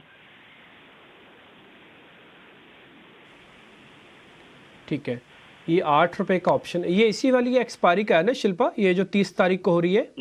जी ठीक है, डन। सौदा ठीक है, 8 रुपए का 10 रुपए से नीचे का प्रीमियम आपको मिल जाएगा अगर आप इसमें लेना चाहते हैं। स्ट्राइक है 780 की, कंटेनर कॉरपोरेशन, सरकारी कंपनीज में रुक रुक के बाइंग आ रही है, इसमें कोई सेकंड थॉट नहीं है, और इसका फ़ायदा आप ऑप्शंस के ज़रिए ले सकते हैं। 4 रुपये का स्टॉप लॉस लगाएं इस पर आप, 20 रुपये का टारगेट है। रेशियो के हिसाब से 1:3 का रखा हुआ है बाकायदा हमने, 2 की जगह भी 2.5 समथिंग ऐसा आप समझ लीजिए। तो 20 रुपये आपका लक्ष्य होगा, 4 रुपये जाएंगे और करीब 12 रुपये आपके पास आएंगे। 12,000 तक का प्रॉफिट है, 4,000 रुपये का टोटल नुकसान हो सकता है इसमें। बहुत शुक्रिया Shilpa, thank you very much ये आज का ट्रेड बताने के लिए। कंटेनर कॉरपोरेशन एक और शेयर के लिए मैं आज, हालांकि हमारे साथ अभी नहीं है कनेक्टेड, वैशाली थी सुबह, उन्होंने लेटेंट व्यू के बारे में जानकारी दी थी। आज उनका ट्रेड था, एक था लेटेंट व्यू, दूसरा था बायोकॉन। लेटेंट व्यू इस समय मिड कैप कैटेगरी है, टॉप गेनर है 7.5%। इसलिए हम कहते हैं कि सिलेक्टिव रहिए, अच्छे शेयर पकड़िए, अच्छे इनसाइडर ट्रेडिंग आपको मिलेगी, बेहतरीन गेस्ट आपको यहाँ पे ट्रेड देंगे, इससे ज़्यादा और क्या चाहिए। अजय बात बिल्कुल ठीक है ना, सिलेक्टेड शेयर रखिए और बहुत बढ़िया मूव आपको मिल जाएगा।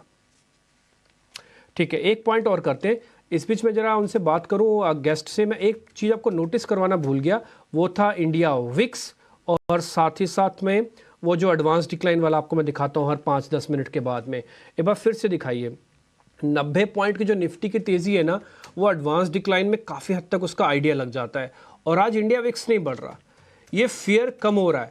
और थोड़ी देर पहले अजय ने आपको एक बार नोटिस भी करवाई थी कि खबर ये आ रही है, और अभिषेक भी बता रहे थे कि शायद फिलिस्तीन और इजराइल को लेकर जो थोड़ा वाद विवाद चल रहा है वो ठंडा हो जाए। ये सबका हितकर है, भले ही भारत उससे सीधे तरह से कनेक्टेड नहीं है, बट हितकर सबके लिए है, डायरेक्टली और इनडायरेक्टली। तो इसलिए ये खबर भी अच्छी थी।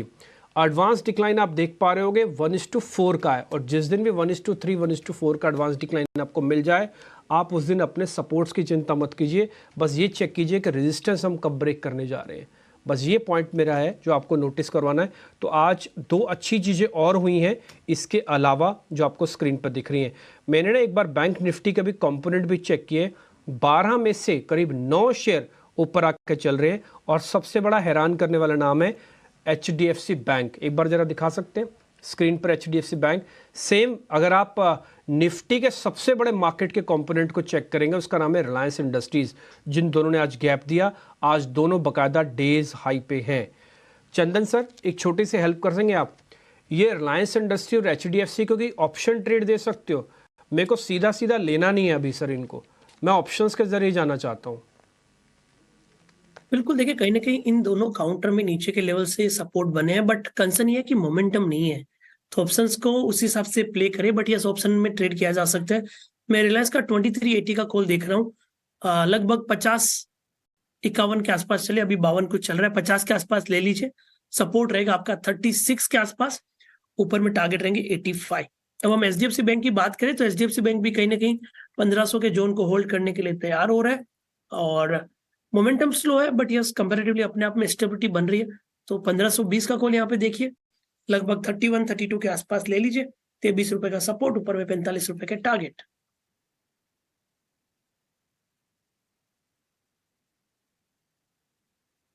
आपकी फेवरेट होल्डिंग कंपनी कौन सी है? देखिए क्या क्या नाम आए, मैंने ट्विटर पे पूछा है बात। महाराष्ट्र स्कूटर्स, सनक्लेटिस, डायरेक्टर साहब आप सब ये सारे स्टॉक्स दिखाइएगा।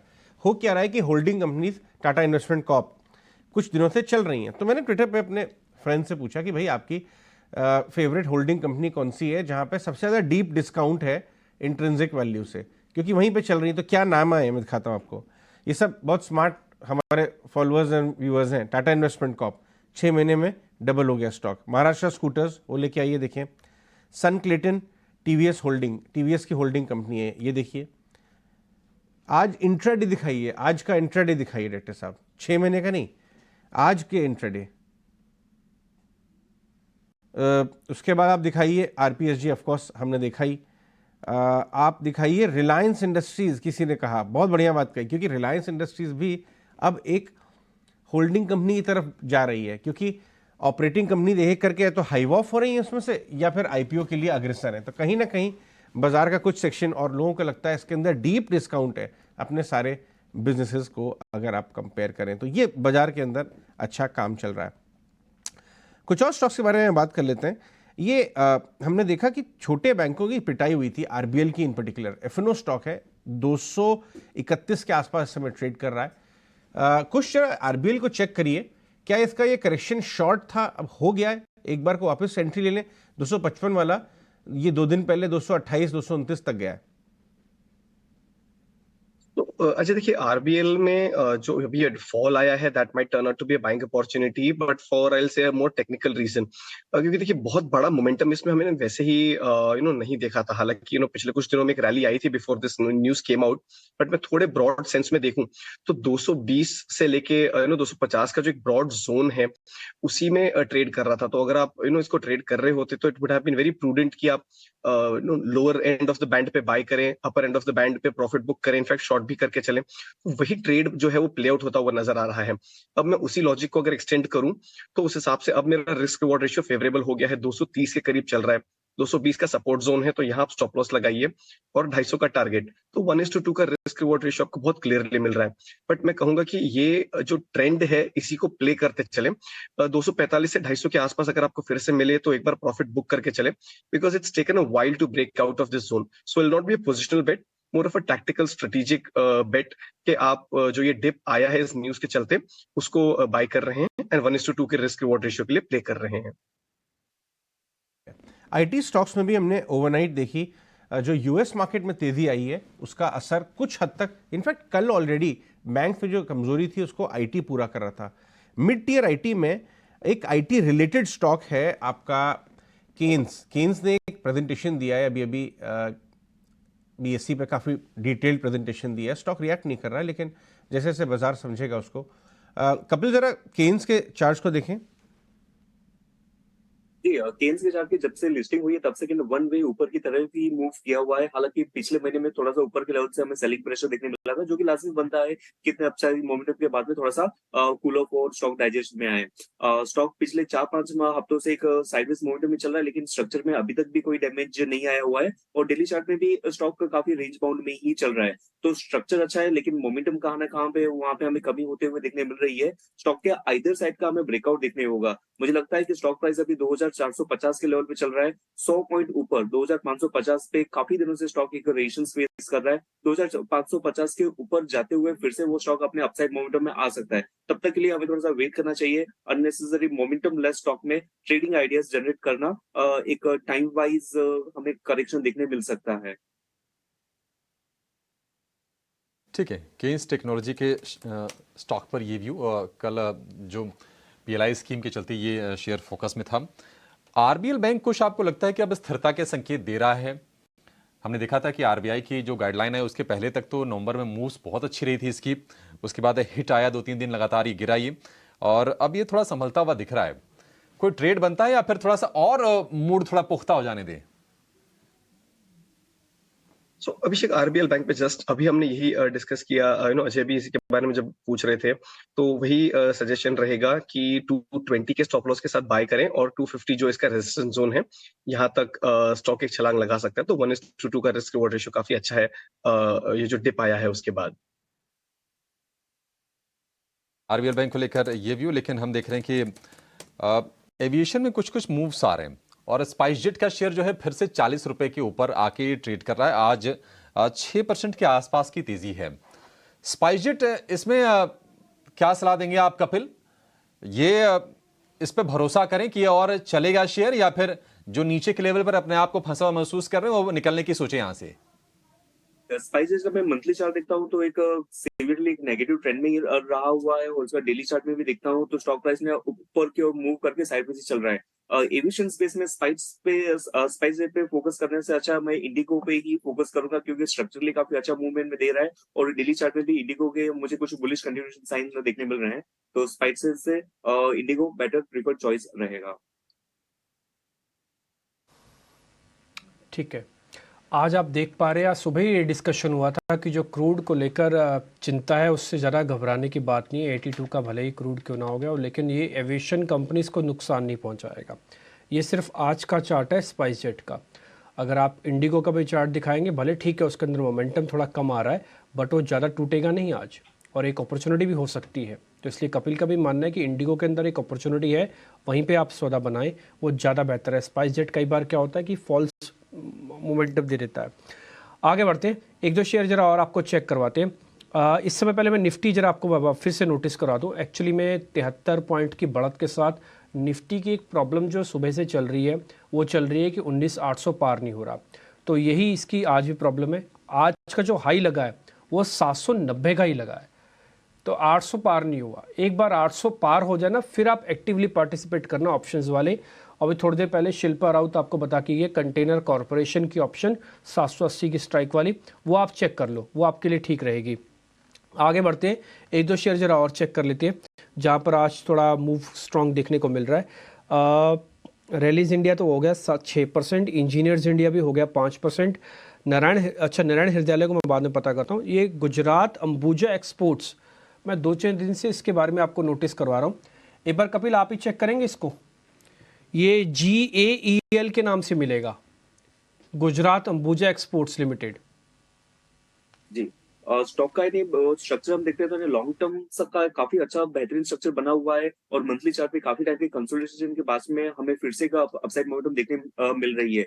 ये स्टॉक कहाँ पे ऑयल के डिस्ट्रीब्यूशन मार्केट में काम कर रहा है, तो यहाँ पे भी हमें एक पॉजिटिव मींस जो मैं सेटअप देखता हूँ, जो स्टॉक राइजिंग फेस में होते हैं तो थोड़ा सा कूल ऑफ होता है, लॉन्ग टर्म मूविंग एवरेज को सपोर्ट लेके फिर से ऊपर में मूव करता है, तो यही रुझान मुझे देखने मिल रहा है। 3-4 दिन के पॉज के बाद में आज फिर से एक बारी बार का मोमेंटम आ रही है, तो ये मोमेंटम कंटिन्यू रहनी चाहिए। और ऊपर में 374 चल रहा है, तो उसके जो इमीडिएट अपसाइड मोमेंटम जो उसका प्रीवियस पीक था 386 के अराउंड का, तो वहां पे इंट्राडे टू 1 डे के रेंज के अंदर वो वहां पे अपस्केल करे उतने चांसेस बनते हैं।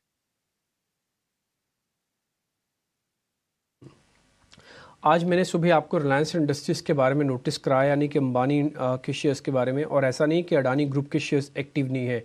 और ये हफ्ता अडानी ग्रुप के शेयर्स के लिए भी एक बहुत अच्छा हफ्ता साबित हो सकता है, क्योंकि ज़्यादातर शेयर्स का बेस बना हुआ है, उसमें से कि अडानी एंटरप्राइजेज है। इसी को वापस रखो एक मिनट के लिए आप। अडानी एंटरप्राइज का भी अपना बेस बन गया, और एक्चुअली ये उसी जगह पे बेस बना है जहाँ पे पिछली बार भी रुका था, जून 2023 के अंदर। ये उसी जगह पर है 2220 के आसपास। अगर कुछ आप चेक करेंगे तो आपको क्लियर दिख जाएगा, एक स्ट्रेट लाइन ड्रॉ करेंगे ना, ये उसी सपोर्ट पे आके रुक गया है। तो आप मेरे को जरा ये बताइए, यहाँ पे रिस्क रिवॉर्ड कितना ठीक है? कम से कम 2400 का टारगेट रख के मैं इसमें कुछ पोजीशंस बना लूँ? तो डिम्पी देखिए, अग्रेसिव ट्रेडर्स के लिए ये जो ट्रेड आपने सजेस्ट किया, that might still make sense, लेकिन जिस तरीके का ओवरऑल इसमें हम एक स्लिप और ओवरऑल फॉल और एक ओवरऑल प्रेशर देख रहे हैं, हो सकता है कि स्टॉक शायद थोड़ा सा और समय लगाए उस लेवल पे जाने के लिए। प्लस एक टेक्निकल रिबाउंड है, बिकॉज ओवरसोल्ड टेरिटरी के आसपास चला गया था, 30 के RSI के करीब चला गया था ये ऑलरेडी, तो हो सकता है थोड़ा समय लगे। मेरे हिसाब से फिलहाल इसको अवॉइड करके चले, हम वेट करेंगे कि 2250 का जो लेवल है ये एक बार निकल जाए, इसके जो नियर टर्म एवरेजेस है उसके ऊपर जाए, सस्टेन करें, उसके बाद आप फ्रेश पोजीशन इनिशिएट करें, क्योंकि वो लेवल्स क्रॉस होने के बाद 2400 तो क्या, मेरे हिसाब से यहाँ पे 2550 तक के लेवल्स भी देखने मिल सकते हैं, लेकिन थोड़े से कंफर्मेशन का वेट करेंगे। I think it's a little too early to buy the first bounce right now.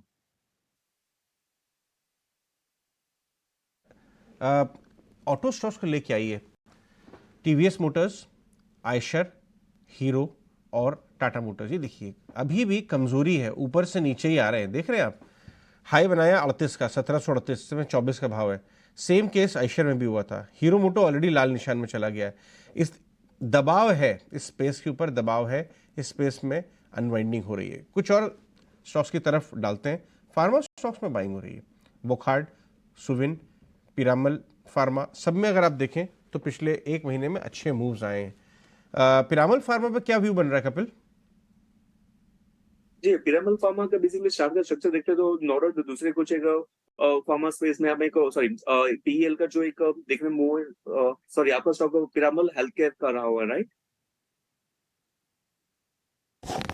PPL pharma, तो स्टॉक का बेसिकली डिक्लाइनिंग मोमेंटम के बाद में थोड़ा सा अपटिक तो हमें यहाँ पे देखने मिल रहा है। स्टॉक प्राइस थोड़ा सा 3-4 दिन पहले कूल ऑफ हुआ था, आज फिर से रिज्यूम कर रहा है। 3 दिन का लो जो बना था वो स्टॉक में एक ही लेवल के यहाँ पे बनाया हुआ है, तो इसके जो सपोर्ट लेवल बनते हैं वो काफी क्लीन बनते हैं 115 के यहाँ पे। तो 115 के स्टॉप लॉस के साथ हम इसको प्ले आउट कर सकते हैं। स्टॉक ने ऑलरेडी ब्रेकआउट दे दिया हुआ है, ये जो रिटेस्ट हुआ है, और ऊपर में जो इसकी अपसाइड मोमेंटम हम देखने मिल रहे हैं वो 130 की यहाँ पे आती है।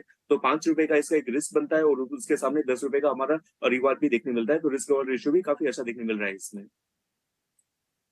ठीक है, पिरामल फार्मा को लेकर ये व्यू। और कल क्लोजिंग शो में भी हम इस शेयर को डिस्कस कर रहे थे और इस मूव्स की उम्मीद भी थी, लेकिन बाजार में आज तेजी लौटी है और ये तेजी लौटी है दिग्गजों के दम पर, हम ये कह सकते हैं। रिलायंस 1% मजबूत है। एचडीएफसी बैंक में भी हम शुरुआती तेजी देख रहे हैं। मेटल्स आज मजबूत हैं, लेकिन क्या बाजार यहाँ से बिल्कुल अब 20,000 के आंकड़े के पार जाने के लिए तैयार है? क्योंकि दरवाजे पे हम खटखटाए दस्तक तो दे ही रहे हैं, इसको हम समझेंगे। और म्यूचुअल फंड्स